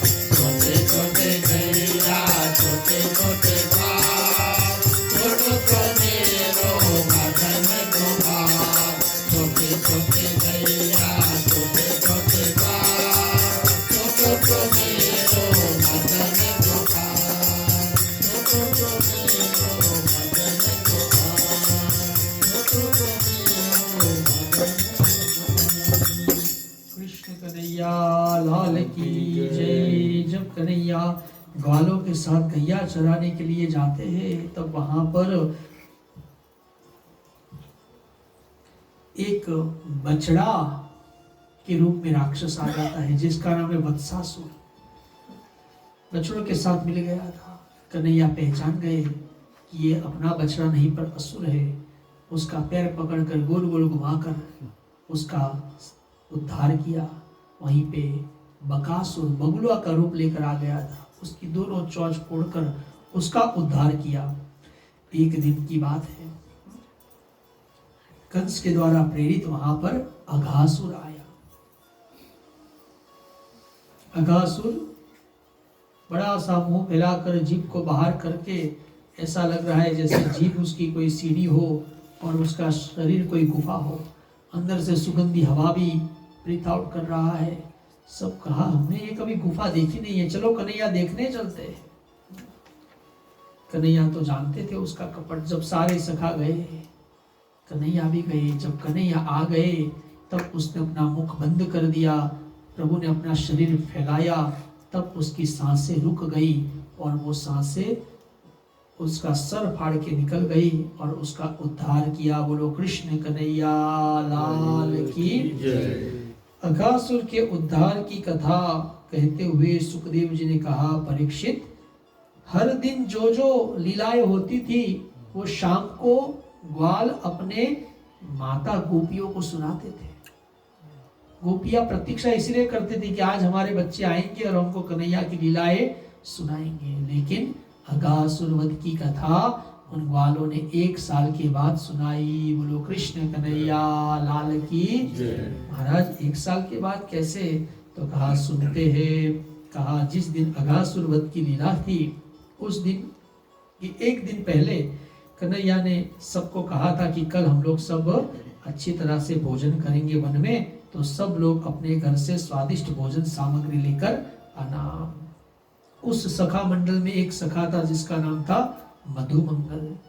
ये मधुमंगल जो है वो शांडिल्य ऋषि का पुत्र था। शांडिल्य ऋषि दिन भर तप में करते थे और उनकी पत्नी भी बड़ी पतिव्रता थी, तो 4 पके केले मिल जाए उसी से जीवन बिता देते थे। मधुमंगल को यशोदा मैया ने कहा था तुम रोज घर पे भोजन के लिए आ जाया करना। कन्हैया ने कहा था मधुमंगल को तुम्हें भी कल कुछ ना कुछ लाना है। जब घर पे आया कहा तुम्हारे पिता तो दिन भर हरि स्मरण में लगे हैं, अभी तो घर पे कुछ भी नहीं है बेटा, केवल ये छाछ है, छाछ। माँ मैं खाली हाथ नहीं जाऊंगा, मुझे कुछ ना कुछ लेकर जाना पड़ेगा। मधुमंगल छाछ लेकर आ गया था। अगासुर वध के बाद सबको जोरों की भूख लगी, चलो शीतल स्थल पर चलते हैं। और यमुना तट पर हरी हरी घास गैया को खाने के लिए रख दिया और सभी एक सुंदर सर्कल बनाकर बैठ गए। बीचों बीच कन्हैया बैठ गए। सब ने अपना अपना जो भोजन लाए थे पहले कन्हैया को अर्पण किया। उस समय पिता महाब्रह्मा के मन में इच्छा हुई कि परब्रह्म परमात्मा का ब्रजभूमि में अवतार हुआ है, चलो देखने चलते हैं उनकी लीला को। ब्रह्मा जी आकाश मंडल में आए। उस समय कन्हैया क्या कर रहे थे? तो कन्हैया लेफ्ट हैंड से खा रहे थे। बोलो कृष्ण कन्हैया लाल की। कैसा खा रहे थे? सारे जूठा नहीं जूठा का वायोलेशन सब बाईपास करके खा रहे थे। उनके हाथों में अचार और दही भात लगे हुए थे। अरे परमात्मा, और लेफ्ट हैंड से खा रहे हैं, वो भी जूठा खा रहे हैं। तब तक प्रभु ने देखा कि भाई अपना मधुमंगल कहाँ है? अभी अभी तो यहाँ था, नहीं दिखाई दे रहा है। मधुमंगल ने सोचा भगवान को तो अच्छी वस्तु देनी चाहिए, ये खट्टी छाछ कैसे कन्हैया को दूं? वो छाछ लेकर एक पेड़ के पीछे छिप गया था। कन्हैया खोजते हुए वहां पर आए तो देखा कन्हैया ये छाछ लेगा तो उसका मुंह का पूरा स्वाद बिगड़ जाएगा। जबरदस्ती जितना पी पाए पी गया, बाकी मुंह में कुल्ला भर के रख लिया। कन्हैया ने कहा लगता है मधुमंगल कोई स्वादिष्ट वस्तु लाया है, इसलिए छिपा कर खा रहा है। उसके दोनों गालों को प्रेस किया, उसमें से जो कुल्ला उड़ा वो भगवान के मुख में गया। बोलो कृष्ण कन्हैया लाल की। भगवान ने कहा ये तो अद्भुत स्वाद है। तो जो छींटे उड़े थे यहाँ पे लगे थे, सब बाल बाल चखने लगे। ब्रह्मा जी ने कहा ये परब्रह्म परमात्मा नहीं हो सकते हैं। बोलो श्री हरि की। तो क्या हुआ? भगवान जान गए, ब्रह्मा जी आए हैं। ग्वालों को कहा अपनी गैया कहाँ है? एक काम करो, मैं गैया को लेकर आता हूँ। तब तक ब्रह्मा जी सारी गैया को उठाकर ब्रह्मलोक में चले गए थे। जब कन्हैया गैया को खोजने आए, ब्रह्मा जी सारे गालों को लेकर ब्रह्मलोक चले गए। कन्हैया ने देखा कि गैया और ग्वाले नहीं है, तो क्या हुआ? वे खुद ही गैया बन गए और वे खुद ही ग्वाले बन गए। बहुत ही मधुर कथा है, इतनी अद्भुत कथा है ये कि प्रभु ने सारी छोटी छोटी गैया का रूप लिया, सारे छोटे छोटे ग्वालों का रूप लिया। न केवल रूप, उनके वस्त्र भी बन गए, उनके लंच बॉक्स भी बन गए। अरे भाई रूप तो कोई भी बना ले, लेकिन जो उनकी एक्सेंट थी वो भी वही की वही। बोलो श्री हरि की। और जब लौटकर सब आए तो भगवान अपनी लीला कैसे बखाने? भगवान अगासुर व्रत की कथा नहीं कहते और सब बातें बताते हैं। वैसे जब प्रभु ही ग्वाले और बछड़े बने हैं, तब गैयाओं को अपने बछड़े और भी प्यारे लगने लगे, गोपियों को अपने बच्चे और भी प्यारे लगने लगे। सुखदेव जी कहे क्यों न हो, क्योंकि वे और कोई नहीं स्वयं श्री कृष्ण थे। तो ये भी एक रास लीला है। बोलो कृष्ण कन्हैया लाल की। जो मातृ रूप में है गैयाएं, उनके मन में इच्छा थी कि हमको कन्हैया को खिलाने को कैसे मिलेगा। यशोदा मैया तो अपने लाला को खिलाती है और खिलाती है, हमको उसके साथ खेलने का खिलाने का मौका नहीं मिलता है। रास मतलब खेलना। तो इस रूप में कन्हैया बछड़े बन गए और सभी गैयाओं ने प्रभु के साथ 1 साल स्पेंड किया। और भगवान सारे ग्वाले बन गए तो सारी गोपियों ने प्रभु के साथ 1 ईयर स्पेंड किया। ये भी एक रास लीला है कि जो गोपियां हैं उनके साथ प्रभु ने सुंदर लीलाएं की। क्रीड़ा की। एक साल जब पूरा हुआ, ब्रह्मलोक में तो बहुत थोड़ा समय व्यतीत हुआ था। ब्रह्मा जी आके देखे तो सब बैक टू नॉर्मल है। पहचान गए कि मुझे तो जब सृष्टि बनानी पड़ी थी तब भगवान ने मुझे रॉ मटेरियल दिए थे, तब मैंने बनाया था। और प्रभु तो संकल्प से ही सृष्टि बना लिए है। प्रभु से कहा, हे प्रभु, इतनी मधुर स्तुति ब्रह्मा जी करते हैं, बहुत लंबी स्तुति करते हैं, 4 मुखों से करते हैं। प्रभु, हम आपको प्रणाम करते हैं, हमारे से गलती हो गई है, हमें भी आपकी माया ने मोहित करके रखा है।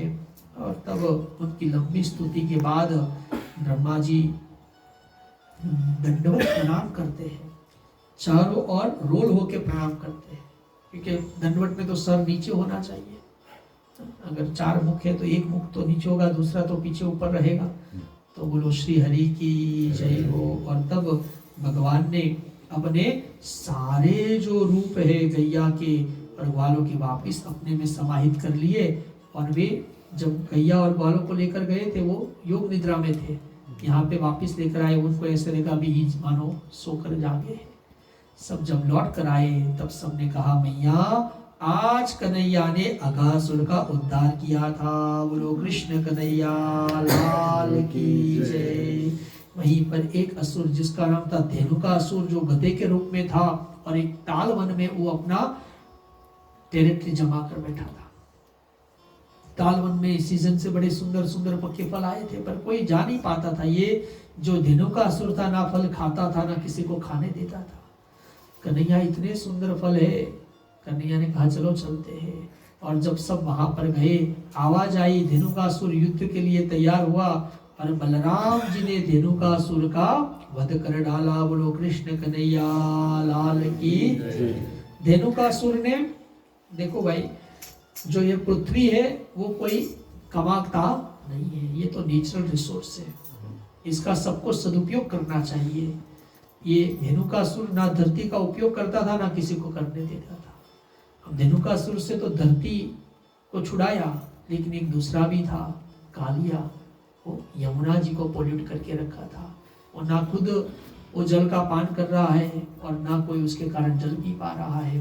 भगवान ने योजना बनाई, अगले दिन कालिया को जल से निकालना है, ये जल सबके लिए एक्सेसिबल करना है।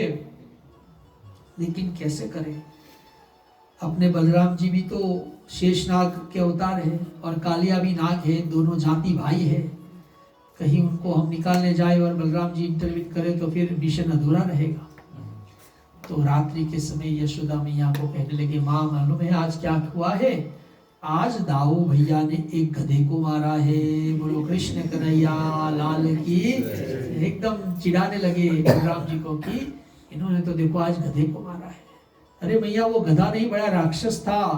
कन्हैया इस शैली में बोल रहे थे कि बलराम जी रूठ गए। ठीक है, तो कल मैं तुम्हारे साथ नहीं आऊंगा। वही चाहिए था प्रभु को। अगले दिन सब ग्वालों को लेकर जहां पर कालिया का कुंड था वहां पर आए, गेंद खेलने की लीला की। और तब प्रभु ने कहा मैं ही लेकर आऊंगा। प्रभु जंप करके भीतर यमुना जी में गए और तब कालिया नाग जो है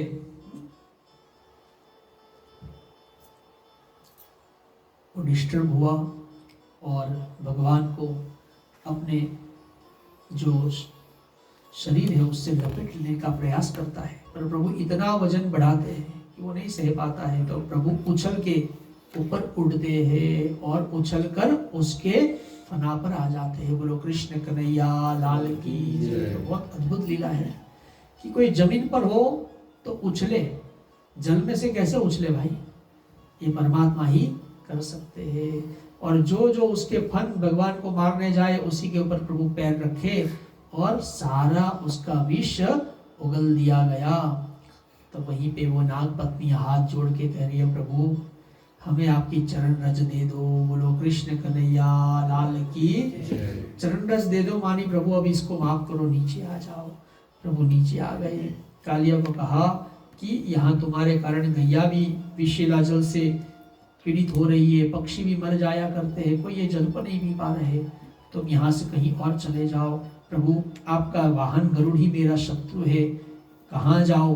कहा आप दक्षिण दिशा की ओर जाओ। श्रीमद् भागवतम में प्रभु ने क्या कहा, गो टूवर्ड्स द साउथ।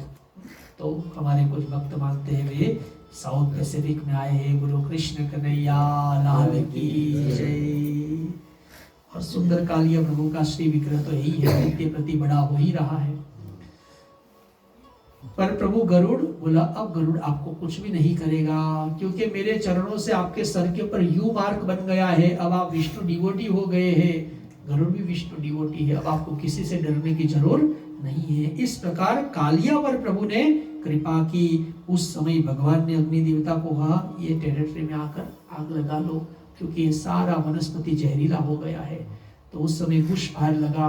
वो बुश फायर फायर वहां तक आ गया जहां पर सब ग्वाल थे, क्योंकि सांझ हो गई थी, घर नहीं जा पाए थे।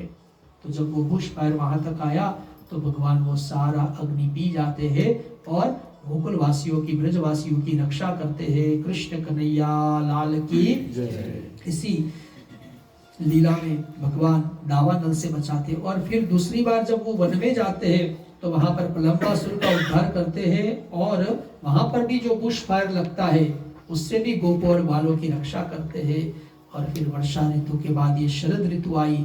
शरद ऋतु जब समाप्त होने आई तब मैया ने कन्हैया के लिए एक सुंदर बांस की बांसुरी गिफ्ट की। बोलो कृष्ण कन्हैया लाल की। कोमल कोमल बांसुरी, बांस एकदम जो कोमल हो, बहुत मोटी नहीं हो, ऐसी बांस से बांसुरी बनाई। और जब कन्हैया ने बांसुरी की तान छेड़ी तो पूरा ब्रजमंडल उससे मोहित हो गया। सबको इतना आह्लाद हुआ। ये जो वेणु नाद हुआ है इस बार वो सबने सुना, गोपों ने भी सुना, गोपियों ने भी सुना, सबने सुना। जब रासलीला के समय कल की कथा में करेंगे, वो केवल गोपियां सुनती है जिनको रासलीला में आना है। तो ये वेणुनाद जब सब सुनते हैं तो क्या हुआ, उसी का नाम है वेणु गीत। तो कहा जब भगवान की वेणु बजी तो जो चेतन थे वो सब जड़ हो गए, जो जड़ थे वो चेतन हो गए। जितनी आइटम फिक्स थी, माउंटेन है, ट्री है, वो सब हिलने लगे। और जो हमारे जैसे जो हिलते हैं वो लोग सब स्टैचू हो गए। ऐसा आनंद हुआ। बोलो श्री हरि की। जितनी भी गाय है, हिरण है, उनके कान ऊपर की ओर उठ गए, मानो वे उस वेणु के अमृत का पान कर रही है। गोवर्धन के ऊपर जो घास है वो भी ऐसे हिल रही है और उसमें से जल के झरने गिर रहे हैं। गोवर्धन भी आनंद में है वेणु गीत सुनकर, वेणु को सुनकर। गैयाओं के आंचल से अपने आप दूध बहने लगा। इतना आनंद हुआ, गैयाओं को वेणु सुन के दूध बहने लगा और दूध से एक छोटी नदी बन गई और वो नदी यमुना जी में मिल गई। अब ऐसा लगता है मानो यमुना मैया जो श्यामा है, उन्होंने सफेद रंग की साड़ी पहनी है और उसके किनारे पर जो वृक्ष है वो आनंद में हिल रहे हैं, तो उसके पुष्प गिर रहे हैं, मानो वो साड़ी में फ्लावर का डिजाइन बन रहा है। और इस प्रकार सुंदर यमुना मैया मानो कृष्ण मिलन के लिए जा रही हो, ऐसा दृश्य हुआ। गायों का, गोपियों को भी कोई सुध बुध नहीं रही। ये सारा सबका वर्णन हुआ वेणु गीत में हुआ। वेणु गीत के बाद में गोपियां भगवान श्री कृष्ण उनको पति रूप में प्राप्त हो, इसलिए कात्यायनी देवी का व्रत करती है। एक दिन व्रत में वे जब यमुना जी में स्नान करने जाती है तो वस्त्र बाहर ही रखे थे, तब कन्हैया चीरहरण करते हैं और चीरहरण के द्वारा वस्त्र क्या है, वो माया का ही प्रतीक है। ये माया ही वस्त्र है और इस प्रकार भगवान उनकी सारी माया का हरण करते हैं रास लीला के पहले। और फिर आया दीपावली का पर्व। दीपावली के नेक्स्ट डे की बात है। सारे ब्रजमंडल के गोप यज्ञ की तैयारी करने लगे। नन्हे से 7 वर्ष के लाला ने आकर पिता नंद से पूछा, पिताजी ये क्या हो रहा है? कहा हम देवराज इंद्र का यज्ञ करने की तैयारी कर रहे हैं। क्यों हम देवराज इंद्र का यज्ञ कर रहे हैं? कहा कि बेटा देवराज इंद्र ये वर्षा के देवता है। जब हम उनका यज्ञ करते हैं तो पानी बरसाते हैं, जब वो पानी बरसाते हैं तो उसी से घास होती है, और जब हमारी गैया घास खाती है तो हमको दूध दही आदि मिलता है। लेकिन जब भगवान का अवतार होता है तो सबके हित के लिए होता है। विप्रधेनु सुर संदहित लिन्ह मनुज अवतार। जैसे हम लोग एक प्रकार के बींग है, ऐसे देवता भी एक प्रकार के बींग है। जैसे हम लोगों में भी बुराई आती है, ऐसे कभी कभी देवताओं में भी दोष आते हैं। सर्वांतर्यामी भगवान श्री कृष्ण ने जाना कि देवराज इंद्र में भी पद का अभिमान आया हुआ है। तो प्रभु ने पिताजी से कहा, पिताजी अगर हाउस नंबर 10 हवन करेगा और हाउस नंबर 11 नहीं करेगा तो खाली पानी क्या हाउस नंबर 10 के ऊपर गिरेगा क्या? बोलो श्री हरि की जय। बोला वो तो सबके ऊपर गिरेगा। अरे भाई, उनका काम है पानी बरसाना, वो बरसाए।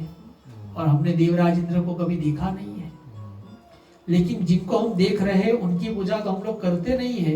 ये गैया तो दूध दे रही है, वो तो हम देख रहे हैं, क्यों नहीं हम लोग गैया पूजा करें? ये जो हमारे गांव के ब्राह्मण हैं, हम सबको शिक्षा देते हैं, क्यों नहीं हम उनकी पूजा करें? और ये गोवर्धन जो बड़ी बड़ी विपत्तियों से हमारी रक्षा करता है, जहां से गायों को घास मिलता है, जहां से जो छोटी क्रिक निकलती है उससे पानी मिलता है, तो क्यों नहीं हम गोवर्धन पूजा करें? प्यारे नंद बाबा ने कहा, लाला तुम जैसा कहोगे ऐसा हम करेंगे, लेकिन हमने कभी गोवर्धन पूजा किया नहीं है। कन्हैया ने कहा, मैं आप सबको गाइड करूंगा। बोलो कृष्ण कन्हैया लाल की जय, कृष्ण कन्हैया लाल की जय हो। हरे कृष्ण कृष्ण कृष्ण हरे हरे, हरे राम राम राम हरे हरे। राम जी की जय हो। तो क्या करना है? कहा कुछ नया नहीं करना है, जो भी सब सामग्री अभी हमने यज्ञ के लिए इकट्ठा किया है वही सब लेकर हम लोग चलते गोवर्धन महाराज के पास। वृंदावन से थोड़ी दूरी पर गोवर्धन महाराज है। सब ने अपनी बैलगाड़ी को सजाया और उसमें सारा सामान पैक किया, जो जो भोजन प्रसादी बनाया था, और वे सब लेकर गए। जाते समय गोपियां कृष्ण लीला का गायन करती हुई जाती है। गोवर्धन के पास पहुंचे तो जब सबके बैलगाड़ी से सामान निकाला तो इतना ज्यादा सामग्री आया था कि गोवर्धन के आगे और भी पर्वत बन गए। किसके पर्वत बन गए? कहा अन्न के पर्वत बन गए। पर्वत को कूट कहते हैं। वो क्या हो गया? बोलो अन्नकूट महोत्सव की जलेबी का पहाड़ हो गया, लड्डू का पहाड़ हो गया, भात का पहाड़ हो गया। इतना भात सबके घर से आके इकट्ठा किया, सबका माउंटेन बन गया। इधर गोवर्धन महाराज है, आगे सारे अन्न के पहाड़ है। कन्हैया की इस लीला में पंडित जी बन जाते हैं और दूसरे रूप से गोवर्धन महाराज के भीतर चले जाते हैं, और जो जो सामग्री ग्वाल और गोप अर्पण करते हैं वो सब रिस्पॉन्ड करते हैं। सबके मन में श्रद्धा हो, इसलिए गोवर्धन महाराज वो अन्नकूट को खाने लगे। बोलो कृष्ण कन्हैया लाल की। उसने कहा, लाला हमको प्रसाद मिलेगा कि नहीं? बोलो भाई सबको प्रसाद मिलेगा। श्री हरि की जय हो। तो इस प्रकार भोग अर्पण किया, गैया का दूध का अभिषेक हुआ, और लास्ट में कन्हैया ने कहा, चलो अब गोवर्धन महाराज की पूजा में उनकी परिक्रमा करते हैं। सबने गोवर्धन महाराज की परिक्रमा की, और परिक्रमा के बाद जब सबने प्रसाद पाया तो देवराज इंद्र को मैसेज मिला कि इंडिया में ये जो वृंदावन है बहुत छोटी जगह है, वहाँ के गांव वालों ने आपकी पूजा नहीं की है। बोलो श्री हरि की। देखो अगर अभिमान नहीं होता उस समय देवराज इंद्र में, तो उनको क्या बुरा लगता? अरे भाई इतनी बड़ी धरती है, भारत में 5, 10, 15, 20 हजार गाँव है। मैं तो कम बोल रहा हूँ, एग्जैक्ट नंबर तो ज्यादा होगा। अब एक गांव ने नहीं किया तो क्या बुरा मानना? लेकिन जैसा हम लोग जानते हैं कि जब अभिमान होता है तो कितने देवता खड़े हुए, वो दक्ष प्रजापति ने नहीं देखा था, केवल भोलेनाथ नहीं खड़े हुए, वो देखा था। वही हाल हुआ। और तब देवराज इंद्र ने कहा कि प्रलय कालीन मेघ जाओ और वर्षा करो। बोलो कृष्ण कन्हैया लाल की जय। प्रलय कालीन मेघ तो लीव मोड में थे कि भाई अभी तो प्रलय का टाइम नहीं है। बोला नहीं, लीव सबका कैंसिल है, अभी काम पे लगना पड़ेगा। अब क्या करें, बॉस बोले तो करना पड़ेगा। सारे प्रलय कालीन मेघ बेचारे हॉलीडे प्लान करके रखे थे, वो सब उनको छुट्टी को कैंसिल करके आना पड़ा। और जैसे बड़े बड़े खंबे होते हैं ऐसी बूंदे गिरने लगी। अब खंबे की साइज की बूंदे गिरेगी, और जिसमें हम लोग कावा को कुटते हैं उसको मूसल कहते हैं। बोलो श्री हरि की। उसको मूसल कहते हैं। तो मूसल के साइज की बूंदे गिरने लगी। बोलो कृष्ण कन्हैया लाल की जय हो। तो थोड़े ही समय में पूरा ब्रज जलमग्न हो गया। तो सब कहाँ गए? सब भगवान कृष्ण की शरण में आए। और तब प्यारे प्रभु ने छोटी सी उंगली पर गोवर्धन महाराज को उठाया। बोलो गिरिराज धरण की। ये सुंदर रूप का दर्शन हम लोग करते हैं भजन के द्वारा। ब्रजवासी पे दुख है भारी, इंद्र करे वर्षा, कान्हा करो रक्षा। ब्रजवासी पे दुख है भारी, इंद्र करे वर्षा, कान्हा करो रक्षा।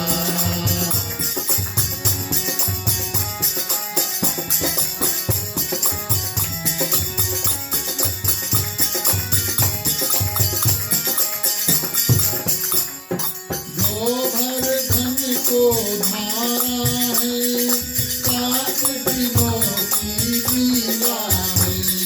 गोवर्धन को धारा है, 7 दिनों की लीला है।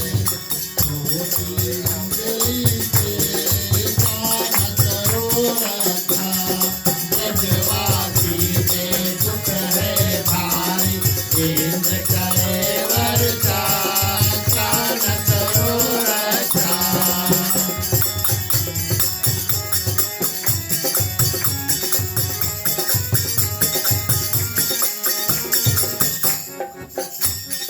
आनंद गोकुल छाया है, सुख और शांति आया है। आनंद गोकुल छाया है, सुख और शांति आया है। लीला रचाया है, कान्हा करो रक्षा। ब्रजवासी पे दुख है भारी, इंद्र करे वर्षा, कान्हा करो रक्षा। ब्रजवासी पे दुख है भारी, इंद्र करे वर्षा, कान्हा करो रक्षा। इंद्र करे वर्षा, कान्हा करो रक्षा। गिरिराज धरण की जय। तो बहुत सुंदर ये लीला का अर्थ है कि सभी भगवान की शरण में आए। और तब 7 वर्ष के कन्हैया ने छोटी सी उंगली पर भी नहीं, उंगली के ऊपर जो नाखून है उसके ऊपर गोवर्धन महाराज जो 7 कोस के है, ऑलमोस्ट 7 माइल्स का उनका टेरिटरी है, उसको उठाया। कितने दिन तक उठाया? हाँ, 7 दिनों तक उठाया। 24/7 प्रभु ने उठाकर रखा। बोलो श्री हरि की जय। यशोदा मैया ने कहा क्या मेरा लाला ही उठाता रहेगा? उसको भी तो बेचारे का हाथ में थकान लगेगा। उन्होंने कहा भाई उसने तो केवल उंगली लगाई है, हमने अपनी लकड़ियों से तो उठा के रखा है। कन्हैया तुम ब्रेक ले लो, कोई वरी नहीं। श्री हरि की जय। कन्हैया ने केवल थोड़ा प्रिटेंड किया हटाने का, तब तो सबकी लकड़ियां टूट गई। तब सबको पता चला प्रभु ने ये उठाकर रखा है। बोलो श्री हरि की जय। और जब प्रभु ने गोवर्धन उठाया तब वो सामर्थक नाम के मेघ गए और देवराज इंद्र को कहा, क्या कहा? We are out of stock. बोलो श्री हरि की। सारा पानी समाप्त हो गया है। तो क्या ब्रजवासी बचे हैं? बोले सबके सब बचे हैं। क्या हुआ? सारी घटना सुनाई। देवराज इंद्र को रियलाइज हुआ कि ये कोई परम शक्ति है। ठीक है, अब बरसना बंद हो जाओ। और तब प्रभु ने जिस प्रकार गोवर्धन महाराज को उठाया था, बड़ी सरलता से उसे वापिस उस स्थान पर रख दिया। बोलो कृष्ण कन्हैया लाल की जय।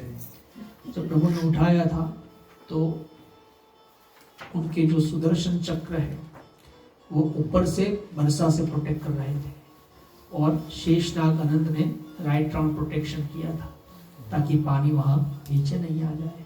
और फिर जब बड़ी सरलता से उन्होंने वापिस रख दिया। ऐसा सुंदर सुखदेव जी ने कहा, बड़ी सरलता से उन्होंने गोवर्धन को जैसा था वैसा रख दिया। तो कितनी बड़ी बात है कि बड़ी सरलता से रख दिया।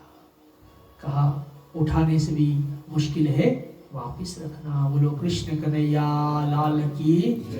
जो हमारे बड़े बड़े वेट लिफ्टर होते हैं वो 120-400 केजी उठा तो लेते हैं पर वापिस रख पाते नहीं है, पटक देते हैं। प्रभु ने तो बड़ी सरलता से रखा। जय हो कहा। ये गोवर्धन क्या है और ये गोवर्धन कौन थे, वो सुंदर कथा संक्षिप्त में सुन लेते हैं। तो हमारे प्यारे श्री राम जी जब सेतु निर्माण कर रहे थे तब दूर दूर से वानर पर्वत लेकर आ रहे थे। तब प्यारे हनुमान जी महाराज गोवर्धन महाराज को लेकर आ रहे थे। तभी समाचार मिला the bridge is complete now. तो उन्होंने गोवर्धन महाराज को वहां ब्रजभूमि में रख दिया। गोवर्धन महाराज की आंखों से प्रेमाश्रु बहने लगे। कैसा भागा हूँ, प्रभु का दर्शन नहीं होगा, प्रभु का स्पर्श नहीं मिलेगा। तब प्रभु ने कहा अगले युग में मैं आपको धारण करूंगा। वो गोवर्धन महाराज त्रेता युग से प्रतीक्षा कर रहे थे और तब द्वापर में प्रभु ने उन्हें धारण किया। और गोवर्धन महाराज के बारे में कहा हरिदास वर्य, हरिदासों में वे श्रेष्ठ है, भगवान के बड़े प्यारे भक्त है। आज दिन प्रतिदिन कृष्ण विरह में उनकी हाइट धीरे धीरे कम हो रही है। जैसे नाग बाबा की हाइट बढ़ रही है, जैसे गोवर्धन महाराज की हाइट धीरे धीरे कम हो रही है। उनका स्पर्श हो जाना ये पाप समूह का नाश करने वाला है, सारी बाधाओं को मुक्त करने वाला है। उनकी परिक्रमा की बड़ी महिमा है। हरि नाम कीर्तन के साथ जो परिक्रमा करता है उनको कोई थकान लगती नहीं है। गोवर्धन महाराज की जय। तो हमारे संत बड़ा सुंदर अर्थ करते हैं कि ये जो हमारा शरीर है ये भी गोवर्धन है। गो का एक अर्थ होता है ये इंद्रिय, आंख नाक कान को भी गो कहते हैं। जितने भी सेंसस है उसको संस्कृत में गो कहते हैं। और वर्धन यानी ग्रोथ, जहां पर इंद्रियों का ग्रोथ होता है वही गोवर्धन है। तो ये शरीर ही गोवर्धन है। अगर कोई भी हमारा अंग शरीर से अलग हो जाएगा तो ग्रो होगा नहीं, जब शरीर से जुड़ा है तो ग्रो होगा। तो ये शरीर ही गोवर्धन है।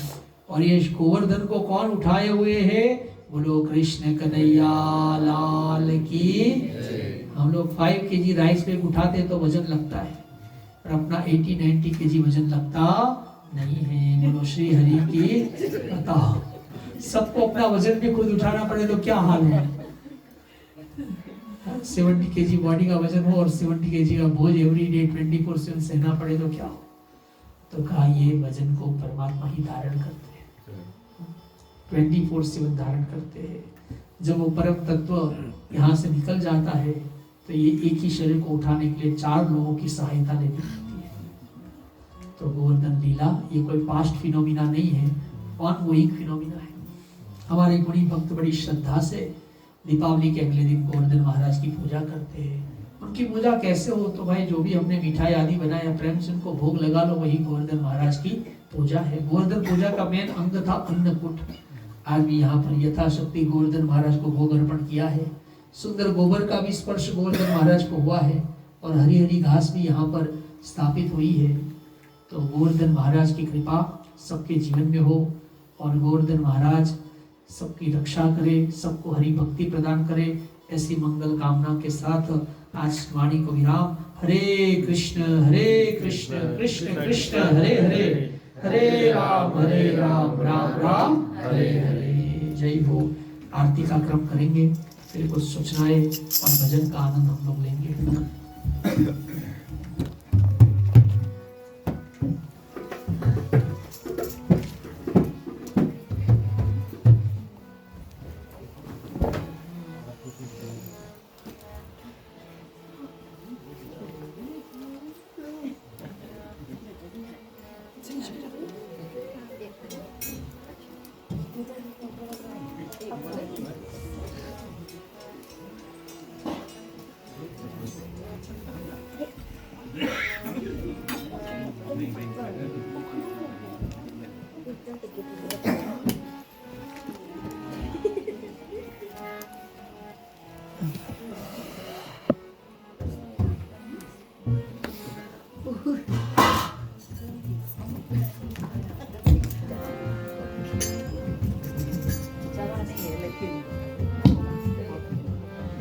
कृष्ण कन्हैया लाल की जय।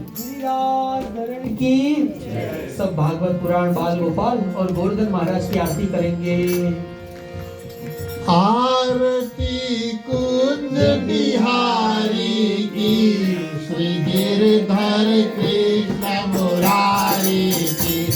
आरती कुंज बिहारी की, श्री गिरधर कृष्ण मुरारी की।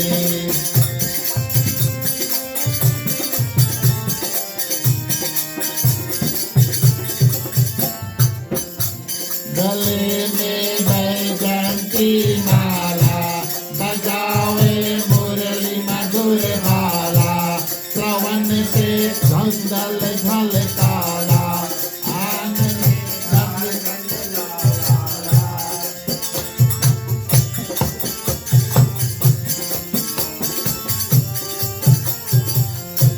गले में बैजंती माला, बजावे मुरली मधुर भाला।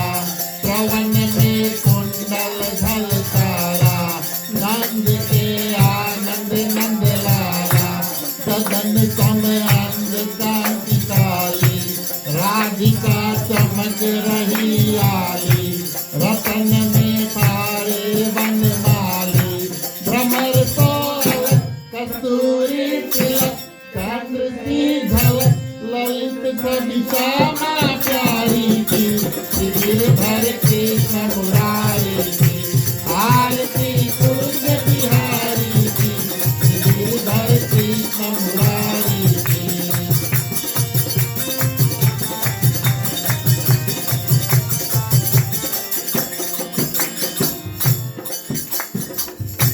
कनकमय मोर मुकुट दिल से, देवता दर्शन को तरसे। गगन को सुमन राशि बरसे।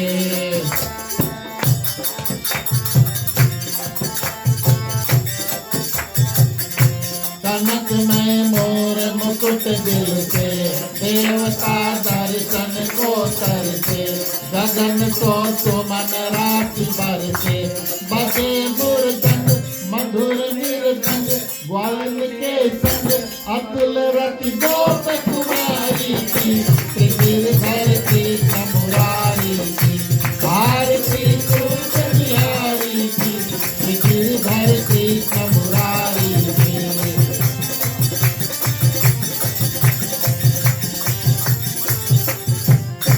जहाँ पे प्रगट भई गंगा, तुलसी कलिहरण तेरी गंगा। स्मरण से होत मोह भांगा।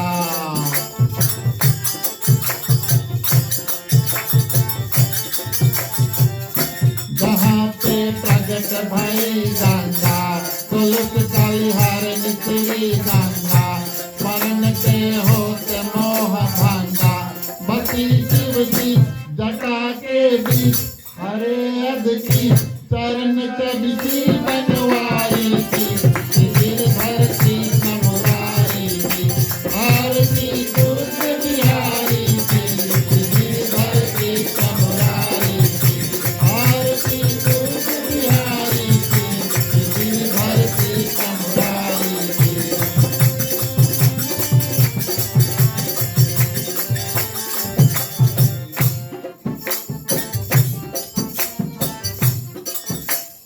हरे राम राम राम हरे हरे। हरे राम राम राम हरे हरे। हरे कृष्ण कृष्ण कृष्ण हरे हरे। हरे कृष्ण कृष्ण कृष्ण कृष्ण हरे हरे।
करुणावतारं संसारसारं भुजगेन्द्रहारं सदा वसन्तं हृदयारविन्दे भवं भवानी सहितं नमामि।